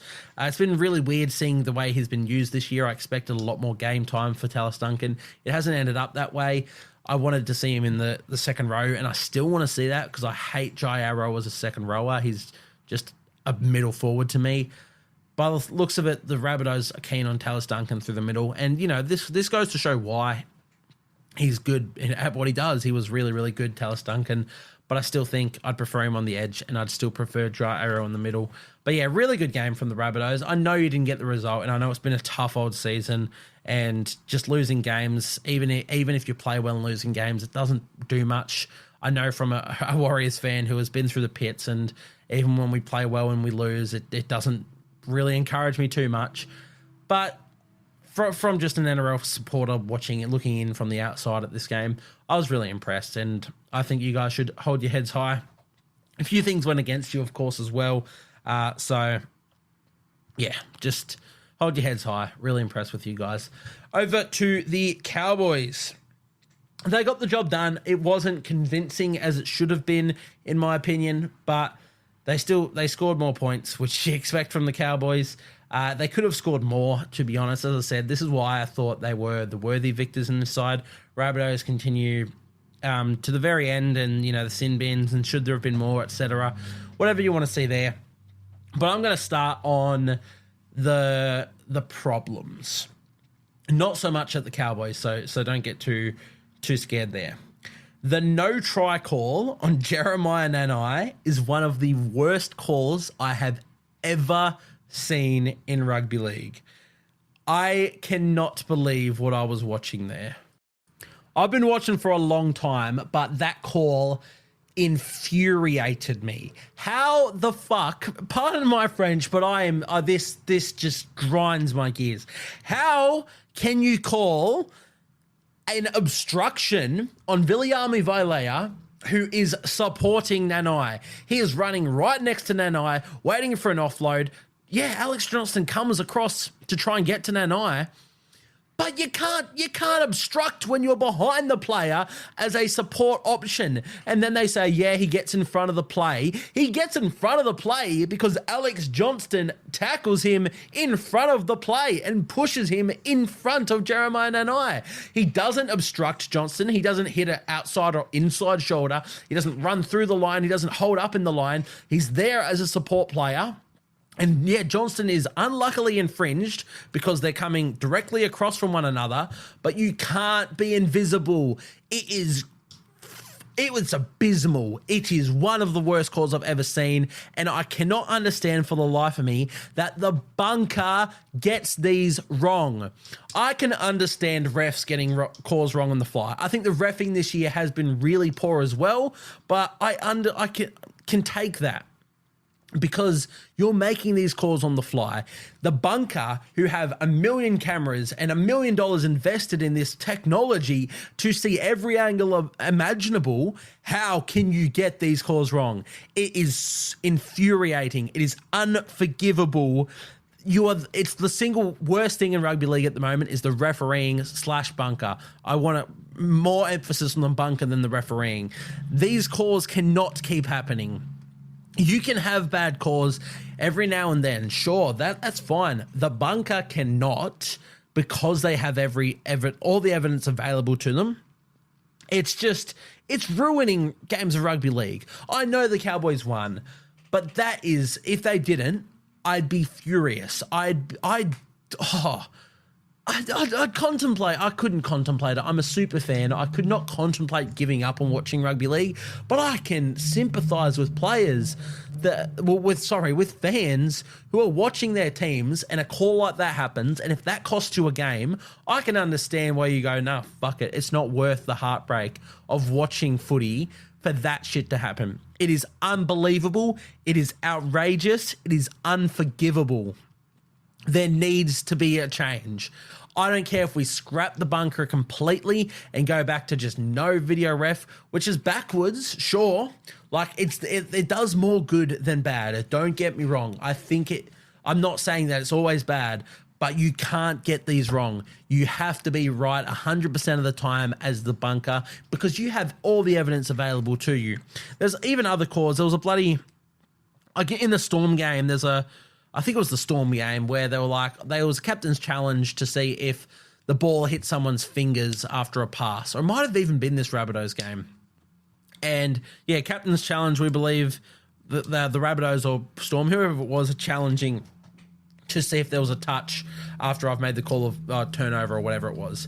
There's a clear touch. You watch all the fingers of the player. I can't recall which player it was, pardon me, but you can watch all the fingers of that player flex backwards as it touches the ball, and then the bunker goes, we have insufficient evidence to overturn the decision.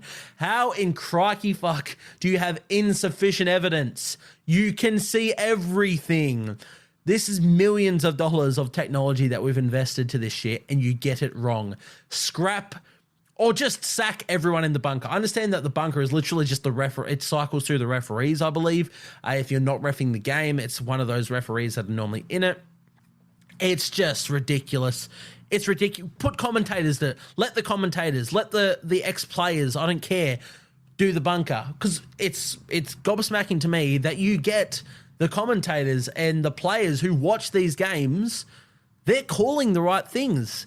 There's hardly ever a time where I'm seeing a commentator or a co-call commentator say something that's just completely wrong. Like when it comes to these decisions, normally they're like, "Oh, well, that's a knock on or that's a no try," and then the bunker does something stupid and goes the opposite thing, and you watch and you hear these commentators like laugh to themselves, like, "Oh, that's harsh," or that's wrong. You're right.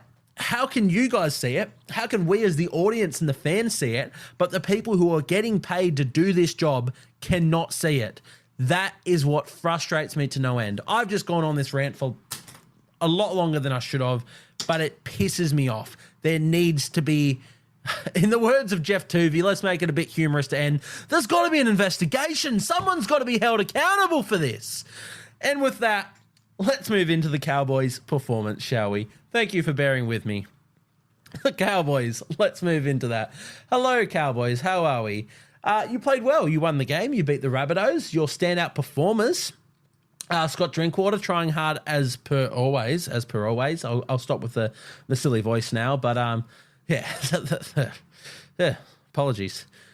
Scott Drinkwater, thought he was good again. He tries very hard. He's just the sort of mould, not so much the mould of Reece Walsh where like the excitement machine that Reece Walsh is, but the way he's just got his hands on everything in the Cowboys attack. We mentioned a few weeks ago that essentially he plays fullback, halfback, 5'8", everything for the Cowboys, and he does that to a high click. He was doing that again in this one. He has his moments and errors and brain snaps, sure, that comes, but he does a lot more good than bad.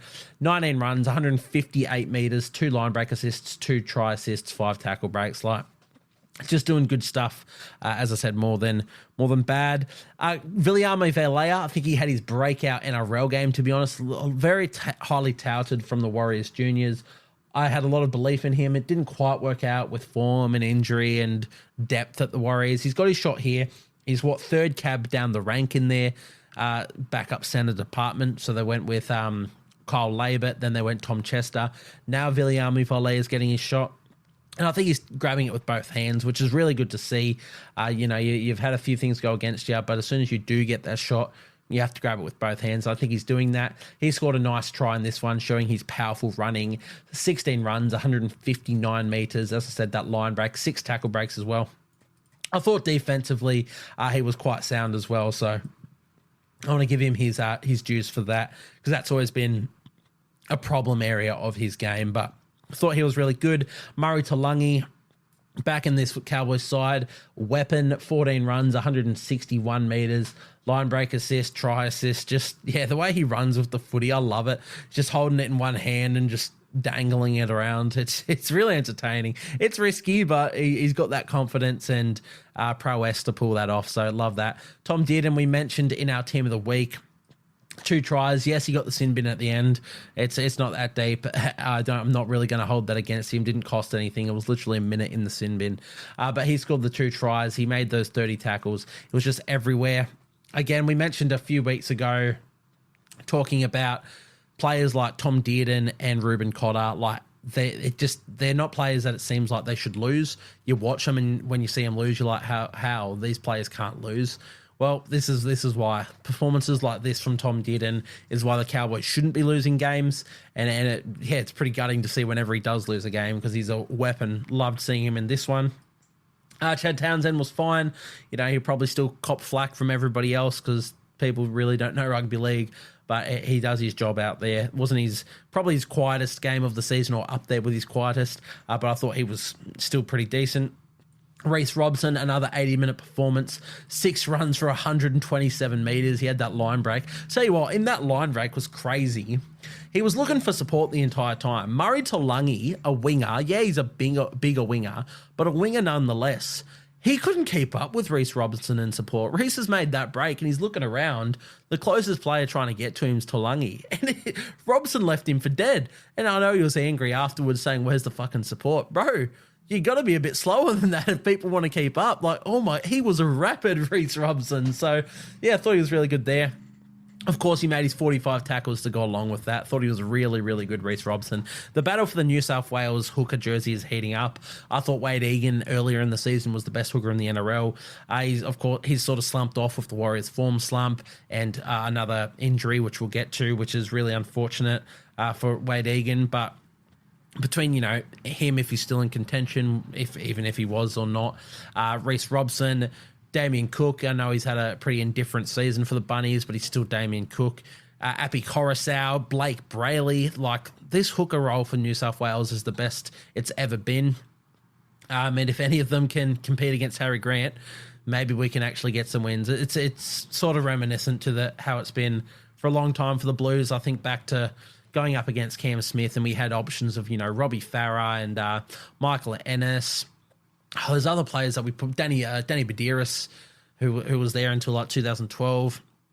There was a lot of hookers that we always had that were really good, but they weren't Cameron Smith, which is fair enough. And it's like that at the moment because we have some absolutely tremendous hookers in our game in New South Wales.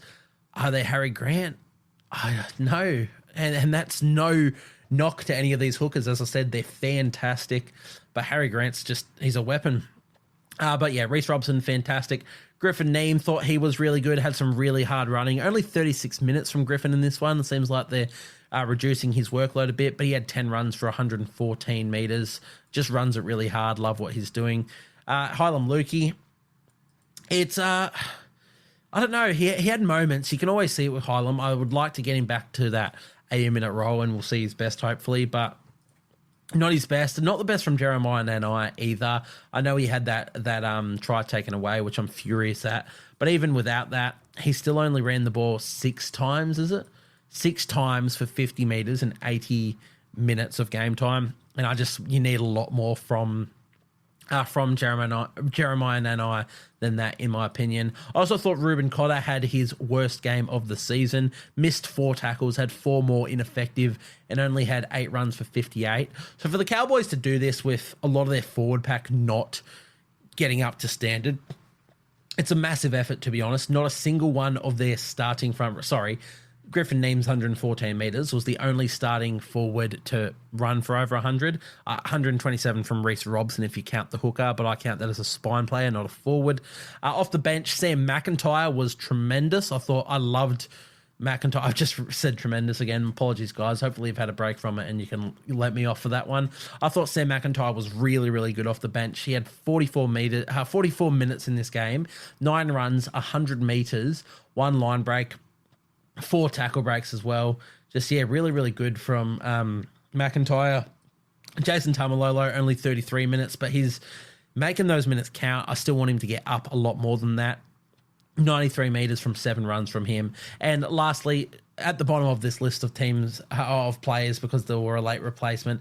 Braden Burns, against the pride and soul of his former club, and I know he loves the Rabbitohs, but he broke their hearts. He scored 2 tries, 16 runs, 183 metres, 2 line breaks from him, 4 tackle breaks. Yeah, against his former club in his debut for the Cowboys. Massive game from Braden Burns, and shout out to him for making a club debut as well. I also realised I forgot to shout out, was it just, I can't remember, the Broncos centre, starts with a K, or his last name starts with a K. Apologies, but I forgot to shout you out. So if you're listening, which you're not, but if you are, apologies for that, and congratulations on your debut. Moving into the game of the round for me, the New Zealand Warriors defeating the Penrith Panthers 22-20. I won't lie, I was so emotional by the end of this game. To even be in contention, which I gave us no hope for. I'm the biggest Warriors supporter there is, but this is the Panthers. We had everybody out. We had no Sean Johnson, no Roger Tuivasa-Sheck, no Tohu Harris, our 3 essential captains. Bang, bang, bang, all out. You compound that with no Kurt Capewell, no Marata Niokore, no, there's another player, Rocco Berry. We had no right to even, if we got blown out by 70, I would have been like, yeah, makes sense. We beat the Penrith Panthers. No Cleary, sure. I don't give a shit. No team in the NRL beats the Panthers with Cleary or not, and we did it with a reserve grade team. At the end of the game, after riding the roller coaster of emotions the entire game, being up, being down, getting back up again, the penalty at the end, it was a roller coaster. But by the end, hearing the commentators so excited for the Warriors and outlining how important and immense the victory really was, mentioning all those players that were without, how we're 4 games on the trot without a win against the 3-time defending premiers with a full-strength team. The only player that they're missing is Cleary. It's... yeah, I had tears in my eyes. I won't lie. It was really emotional seeing this one happen. I could not be prouder of the boys. Everything about it. Dallin Watene-Zelezniak's 200th game and the haka that they gave him at the end of the game from the crowd, led by Malachi, his brother. Yeah, God, I was so happy. I'm so proud of the Warriors. Just their defensive resolve in this one. This is a Panthers side, and we kept turning up.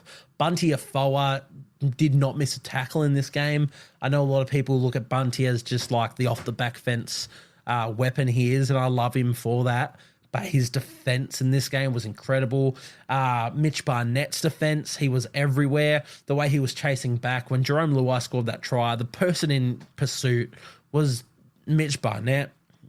The way it ended up being called a penalty when we came across and saved that try on Sunia Taruva was Tane Torpiki and Chance Nickel-Klukstad who made the tackle. The desperation, just everything about this game. It had no right to be this scoreline, to get a win. I'm gobsmacked. I'm so proud of the Warriors for this. For the Panthers, there's not much to touch on. It was, in fairness, one of their poorest games I've seen in a long time. Uncharacteristic errors and penalties. A sin bin, which I could not tell you the last time I'd seen a Panthers play sin binned, let alone their captain in Isaiah Yeo. And again, it was a fair sin bin, that one. So I hope there's not too many people out there going, oh yeah, but what about the sin bin? Look, it was. Hey, I'm gonna say that. Yeah, it is one of the Panthers' worst games, but I don't think it matters. The Panthers' worst game should be beating this Warriors side, but the Warriors, they turned up for each other, and just really, really happy for the team, for the boys. But let's start with the Penrith Panthers and look at some of their standout players. Now, as we said, from a team perspective, one of their worst games I've seen in a long, long time. From an individual standpoint, Dylan Edwards, once again, showing he's just one of the best players in the league at the moment. He's equal leading the Dally M's with Nico Hines. I think he's been the best player in the league this season, without a doubt. I still think It sounds tough. I think James Tedesco should and will be picked for State of Origin. I know that's so weird to say after saying Dylan Edwards has been the best fullback, the best player in the league. But I think with the injuries to New South Wales, we need someone like Tedesco. And keep in mind, Tedesco's having a fantastic season as well. But let's look at Edwards now. He scored another try in this one in the first minute of the game, mind you, as well. His goal kicking did let the team down. He only had a 40% conversion rate in this one, especially with the penalty goal at the end, which would have tied the game and taken it to golden point, which he missed, which is gutting. But you're not going to put it down to Edwards because without him, they're not really in the game and they're not winning a lot of other games without him. He's been so good. 20 runs for a season low, 149 metres. Just goes to show how well we contained him. Still had a line break, still had a try, still had a line break assist, still had a try assist, still had 6 tackle breaks. Yeah, like he was fantastic regardless of the misconversions. So got to give him his love. As I said, he's been the best player in the NRL this season, and I thought he had another fantastic game here. Sania Taruva was good. Brian To'o, once again, 18 runs, 237 metres. I reckon he did a lot of his damage early in the game too. I think that first maybe 20 minutes, we couldn't contain him. I think after that, we did quite well to contain him. There was a good period there where I was watching Bunty Afoa cut him down in one-on-one tackles every single set, which is... You don't see anybody tackle To'o one-on-one. So it was really good to see Bunty just cutting him in half. And again, we'll get to Bunty, but he's one of my favourite players. Named the Supercoach team after him a couple of years ago. Last year might have been. But yeah, To'o, he's still so hard to contain. 237 metres from 18 runs is simply ridiculous. Throwing 5 tackle breaks, a line break. He just does his thing. Jerome Luai had his best game of the season at halfback, which is really good. I have been quite critical of not so much him this season. I think he's been quiet, but I haven't been too vocal about that. I've been criticising the idea of him going to the Tigers with how Galvin's performing and whether or not Luai could do it at halfback. Well, it's good to see that Luai's best game of the season came with him playing halfback. 15 runs, 165 metres, scored a try, had a line break assist, had a try assist. Really, really good game from Jerome Luai. So massive, massive shout out there. We couldn't contain him. He was an absolute weapon. Beyond that, though, James Fisher-Harris had a good game. It was really interesting to see in the battle of James Fisher-Harris up against Adam Fanua-Blake that Fisher-Harris did come out the victor of the two when Fanua-Blake has been the best front rower in the game this year and, arguably last year as well. It was really good to see that James Fisher-Harris in their battle came out the victor and showed, hey, mate, I'm still on top. And it's good to see as a Warriors fan that we will be getting him next season. But Fisher-Harris, in only 44 minutes, 16 runs, 132 metres from him, and 26 tackles as well. So massive shout out there. Luke Garner has quietly been killing it for the Panthers. I've been really impressed with how he's been playing. I can't believe that they were looking to move him on earlier in the season because God, he's going good. 42 tackles from Luke Garner in 69 minutes as well. Love that from him. Isaiah Yeo, even after being sin-binned, still scored a try, still had 20 runs, still had 180 run meters, still had the line break, and still had 40 tackles with 1 miss with 10 minutes out of the game with a sin bin. Like, what can you say? Look, we mentioned it. We've already said it. It wasn't their best performance. There were errors. There were penalties that were just very uncharacteristic. Their discipline was just, it wasn't Penrith standards. But in the end, I want to put a lot of it to what the Warriors were able to do as well. Look at this across the park, by the way, in terms of the missed tackles. Every single Panthers player, except for Tyrone Peachey, who played 16 minutes, missed at least 1 tackle. The Warriors, they kept turning up. They threw the ball. It was the Warriors of old where they just unpredictable footy. You have no idea what the fuck was going on. They didn't have a game plan by the look of it. They just went out and played, and it upset the Panthers big time. Look, wasn't the best game, and we mentioned the worst game for the Panthers.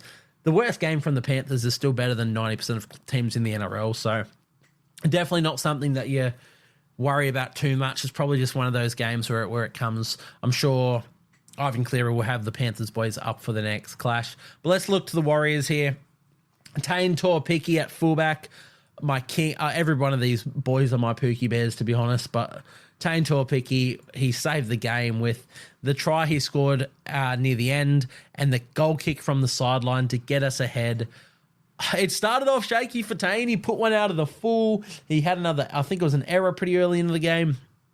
But he shook those off and had an unbelievable performance at fullback for, a young player coming in against the defending premiers.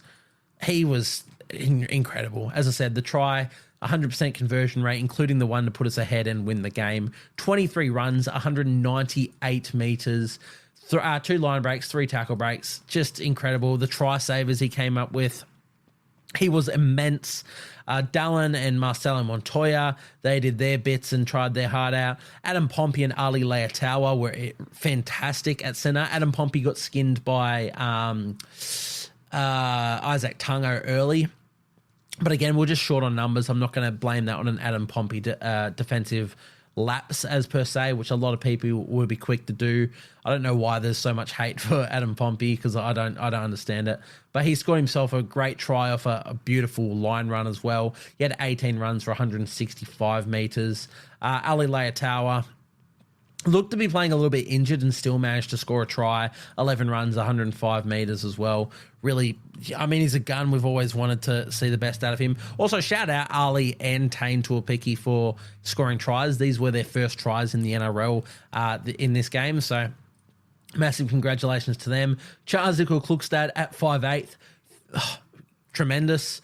I've said that word again. 15 runs, 136 metres, 1 line break assist, 1 try assist. Again, his defence was incredible. And just Tamari Martin, again, had a few errors early in the game and he shook them off. He put one out in the full. He just shook them off, ended up with, 4 line break assists, 3 try assists, and kicked for 599 metres in this game. I can't get enough of it. I'm going to run through the rest pretty quickly so I don't spend too much time here. Adam Fanua-Blake wasn't the best game. 7 runs for 62 metres. He was insanely quiet, which is why we mentioned James Fisher-Harris getting the chockies over him. Wade Egan, 12 minutes lasted in this game, which meant Paul Roach came onto the field and played 68 minutes straight in the hooker role, which means our spine in this game was Tane Tuapiki at 1, Chance Klukstad at 6, Tamari Martin at 7, and Paul Roach at 9. Like, none of those players are first graders or they're not playing in their best position. And we got the chockies. But yeah, Paul Roach, I thought he was immense in his time on the field. He made 37 tackles. For him to step up into that role with how Wade Egan's been playing this season, it takes a lot, and he was amazing. Mitch Barnett, we mentioned his defence. He still ran the ball 18 times for 136 metres, 35 tackles from him. Dylan Walker, we mentioned in our Team of the Week. He got a bait in our Team of the Week. 24 runs from Dylan Walker, 178 metres from him. A couple of offloads, just everywhere. Dylan Walker, 30 tackles. Just Vanga, 21 tackles and 1 miss in 42 metres. He also ran the ball 21 times for 158 metres. And Bunty Afoa, which we mentioned, wasn't great on the attacking side of things. We know people know him for his hard hit-ups. But what was amazing in this game, he was the only player in the entire game to not miss or not make an ineffective tackle. He had a 100% tackle effectiveness rate. 31 tackles he made in 38 minutes on the field and didn't miss anything. He was amazing. Every player I didn't mention for the Warriors, shout out to you. You've got my heart for the rest of your lives. I'm so proud of this team. But that'll wrap us up on that one. I want to steam through these last 2 games quickly. I spent a long time on a few games, this one included, but I'm assuming you guys expected that. Storm v Eels is next. Tough old game, really interesting game. Really close at halftime. The Eels were right into the contest. I thought, I remember when tipping this game, I was like, you know what, if the Storm hadn't already lost last week, I would be here for an Eels upset. Well, lucky I didn't do that because in the second half, I don't know how, but they just capitulated. They really did. It was 16-10 at halftime, Eels are right in this game. Cameron Munster goes down with an injury right on half time. He's out for the rest of the game. It should be the perfect recipe for an upset. Guys, we can do this. We're only down by 6. Cameron Munster's gone. They don't have Pappenhausen. They don't have Hughes. We're in this fight. Let's do it. I don't know what they said or what the Eels did, but they just didn't come out in the second half. From a 16-10 halftime score to 48-16, the Storm scored in the 48th, the 51st, the 53rd, the 64th, the 74th minute, and just absolutely blew the Eels out of the park. Really, really disappointing from the Eels, to be honest. I'm seeing enough good signs and stages, but I don't know how you can just come out in that second half and just not want to be there. It's just embarrassing. It's not fair to your fans. It's tough. It's tough. I've got belief in the Eels. I have had for a long time. So, yeah, really disappointing stuff there. The Storm, however, they're once again flexing their premiership muscle. They came out. They made their statement. They lost to the Sharkies. They came out in this game without, as I said, the names we just mentioned, and after losing Cameron Munster halfway through the game. And they rolled, and they came up with some entertaining tries, entertaining plays, which is what we want to see for Magic Round. So really good for the viewer, I suppose. Starting with the Eels in terms of standout players, Blaze Talangi, the young fullback. 2 games in a row, he's been absolutely incredible. I think he's definitely going to be the fullback moving forward. I don't know if Gutho comes back into the side and takes it from him. I wouldn't hate it if he does. Gutho's still a weapon. But whether it's this year or next year or, halfway through next year, that they start developing Gutho into a centre and Blaze at fullback, I think that's the answer. I think that's the way they go moving forward, because Blaze, he provides another dimension in attack. His speed, his agility is great. But he scored a try. He had 23 runs for 197 metres. He had a line break assist, try assist, just... Yeah, really, really good game from Blaze Talangi. Beyond that, for the Eels, I thought Sean Russell was all right. I thought Bailey Simonson had his moments. I thought Dylan Brown tried hard as ever. He's just always doing his stuff, Dylan Brown. 22 runs, 161 metres from Dylan Brown. He had a line break assist. He had a try assist. He had 32 tackles. It's not fair that your halfback is making the most runs on your team, other than, it's okay. Let's put it that way then. The 2 most runs on this team, your halfback and your 18 or 19-year-old fullback, Blaze Talangi. That is not fair to those 2 players. The rest of this team needs to stand up, and they're not doing it. I think Regan Campbell-Gillard's had a pretty disappointing year this year. Junior Paulo, I was really impressed with early, and I'm still seeing a lot of good in him coming off the bench. He still had 13 runs for 109 metres. And, he does his offloading and whatnot, 3 offloads. I don't know what's going wrong. I can't really put my finger on it, but something's not right. Sean Lane has been really, really disappointing this year, in my opinion. Jermaine Hopgood's been good. I thought Bryce Cartwright had some really good moments in this one as well. I can't really put my finger on it, but this Eels side, it's struggling. I think Sean Lane, he was good a couple of years ago. He's nowhere near that form, and I think he needs a stint in reserve grade, whether or not you let Kelma Talangi have a go at second row, or when Ryan Madison's back, you let him rock there. I don't know, but I think Sean Lane and maybe Regan Campbell-Gillard need a bit of a wake-up call. They're the 2 that I've been quite disappointed in. Beyond that, though, they're not the reason that they're conceding 48 points. Those 2 players alone are not the reason. So what is the reason? What needs to be done? I don't have the answers. It's tough for the Eels. I don't want to spend too much time on it. You guys probably don't want to hear me spend too much time on your team either. So let's go over to the Storm, who were incredible in this game. Suafa-Longo, he has so many exciting moments. He looked threatening all the time. 17 runs, 167 metres, 1 line break, 2 line break assists, 4 tackle breaks. Will Warbrick had his best game of the season by a long shot. His individual try was incredible. And for that to be directly followed by the Storm spreading it in their own half and finding space on the left-hand side for Xavier Coates, and then Xavier Coates kicks back inside for Harry Grant. Yeah, it really, really entertaining and incredible stuff from the Storm. I don't know what to say. It's complete different ends of the spectrum here. I'm saying I don't know what to say about the Eels because they're poor. I don't know what to say about the Storm because they're so good and they just keep doing this sort of stuff. But Xavier Coates, let's mention him, made our team of the week, and this is why. Scored himself a nice try. He had 216 metres from 14 runs, one line break assist, and 2 try assists from your winger. As we said, the Storm look to him in big moments, and that is the craziest thing, that in a side like this, they're looking at their winger for these big moments, and he comes up with them. Xavier Coates, he's one of the best wingers in the NRL at the moment. He's not getting anywhere near the recognition he deserves, so shout out Xavier Coates. Cameron Munster, as we said, went down. Looks like he's going to be out for an extended period with that groin injury. Really disappointing to see. We don't want injuries to any players, especially not our guns. Silver lining as a New South Wales fan is we don't have to deal with his incredible play, but I'd much prefer both sides be healthy. I'd much prefer Queensland to have their absolute best team and New South Wales to have their absolute best team. I don't want injuries to any player. So gutting to see Cameron Munster go down, especially with, the depth that their depth is currently being tested in that position. Tyron Wishart's playing halfback because Jonah Pezzit's out with an ACL. And in fairness, Tyron Wishart has been amazing. I've been so impressed with Tyron Wishart so far this year when he's playing 80-minute games. I genuinely think he's been ridiculous. So I love what Tyron Wishart is doing and want to give him a massive shout out.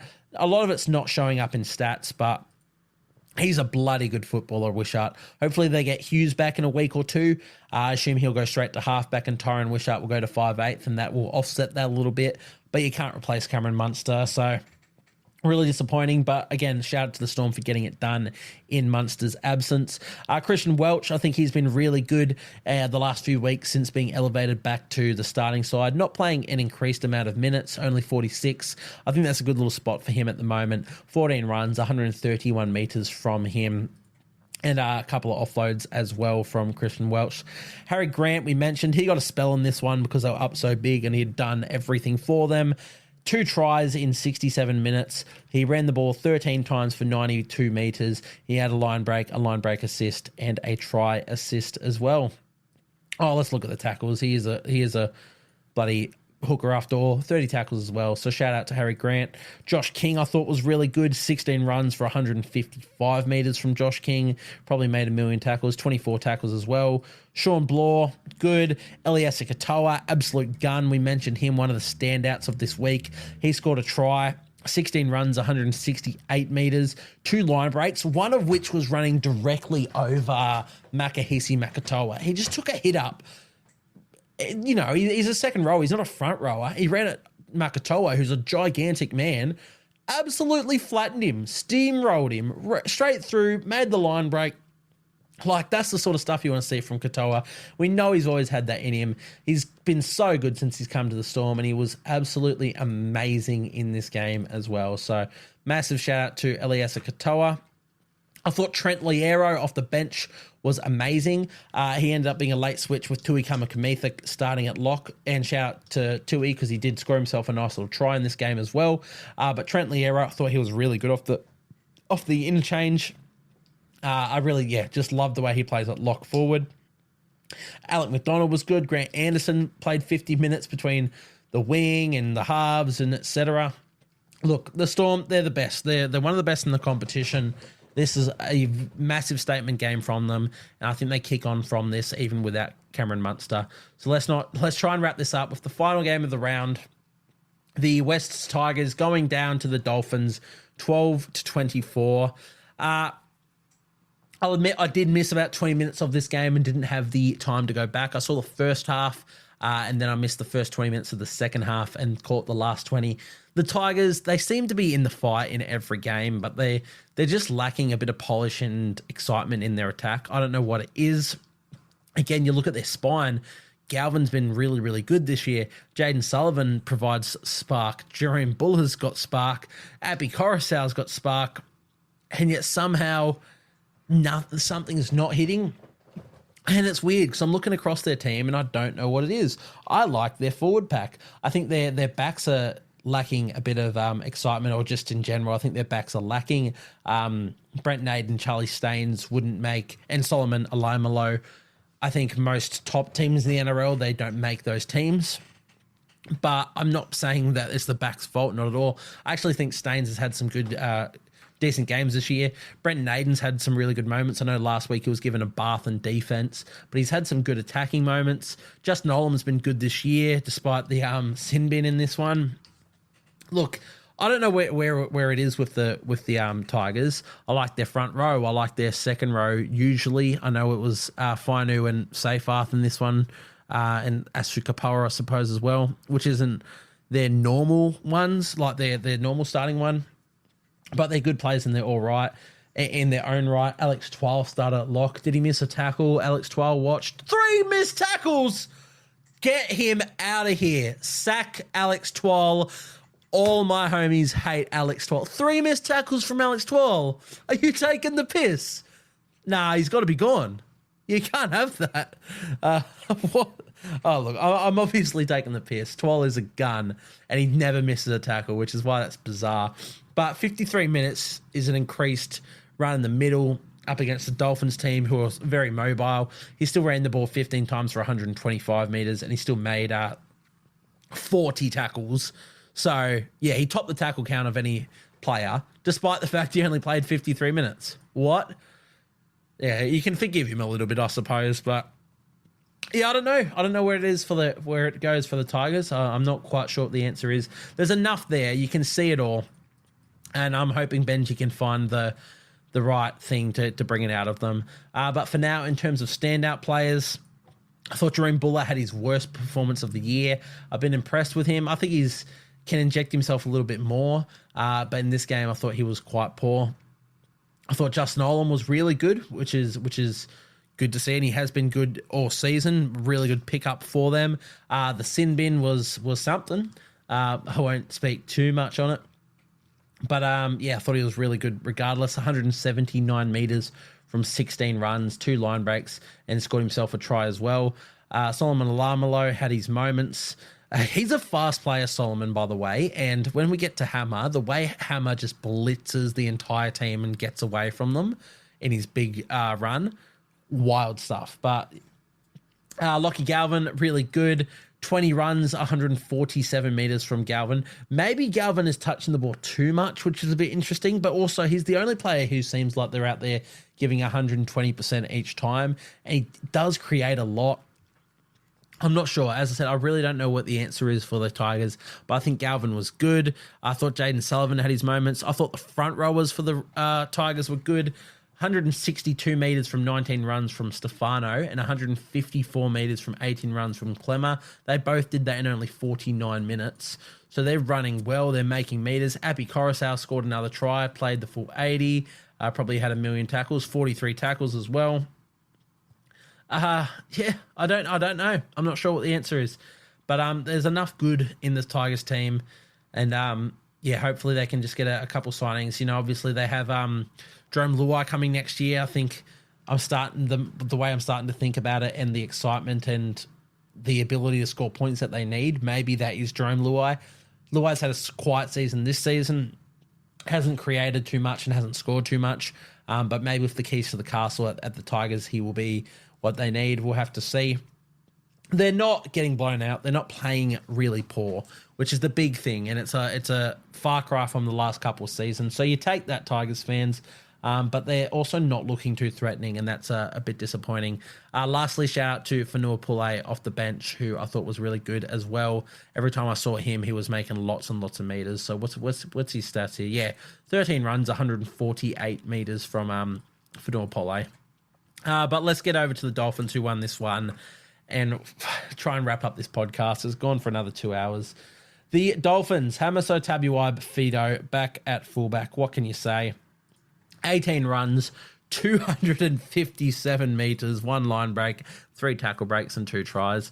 Trey Fuller has been immense in his absence, but I think there's no doubt that this is the Hammers' role. You can't really put him anywhere else. I know you can put him at centre, sure, but this is why you have him at fullback. He does these things, so yeah, mental. That's why he made his way onto the team of the week.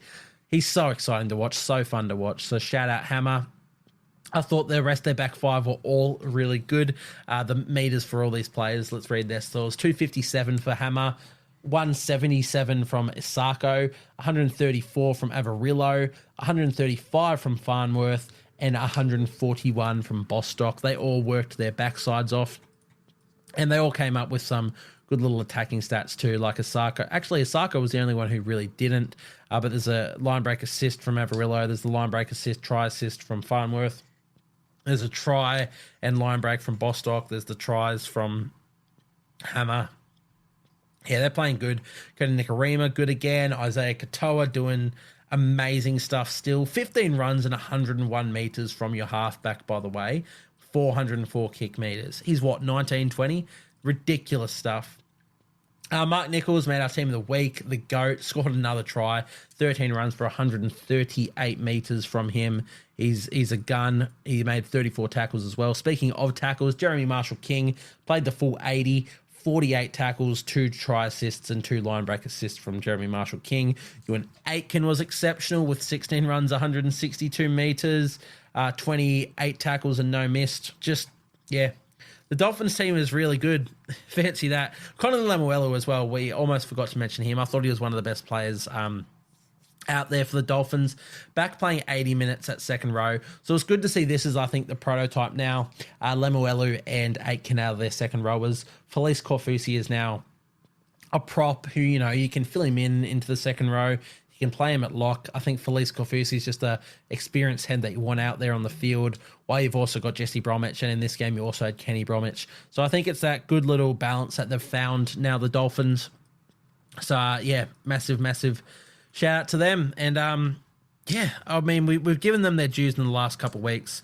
I should give more here, but I'm tired. I want to wrap up this podcast, but massive game for the Dolphins. There's a reason you guys are, where are you on the ladder? Fourth now?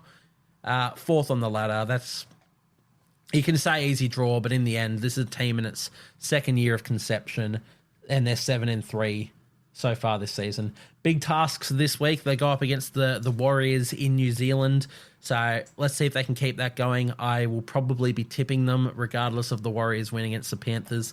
I think I'm just really liking what the Dolphins are doing this year, and I think it's almost certain that they make the top 8 by the end of the year now. So yeah, awesome stuff for the Dolphins. But that one will wrap us up. This has gone for a long time. I haven't wasted my entire day. I do enjoy talking shit about footy. But that one will do us. So thank you guys for tuning into this one. Once again, we'll be back again on Wednesday for the Supercoach podcast. And if you guys haven't heard, the preview podcasts will now be conjoined into one that'll be uploaded on the Thursday. Lots more content coming on the Instagram. So if you're not following at the Instagram, go and do that. That is at Chip and Chase Podcast. But that'll wrap us up. So thank you guys for tuning in, and I'll see you guys next time.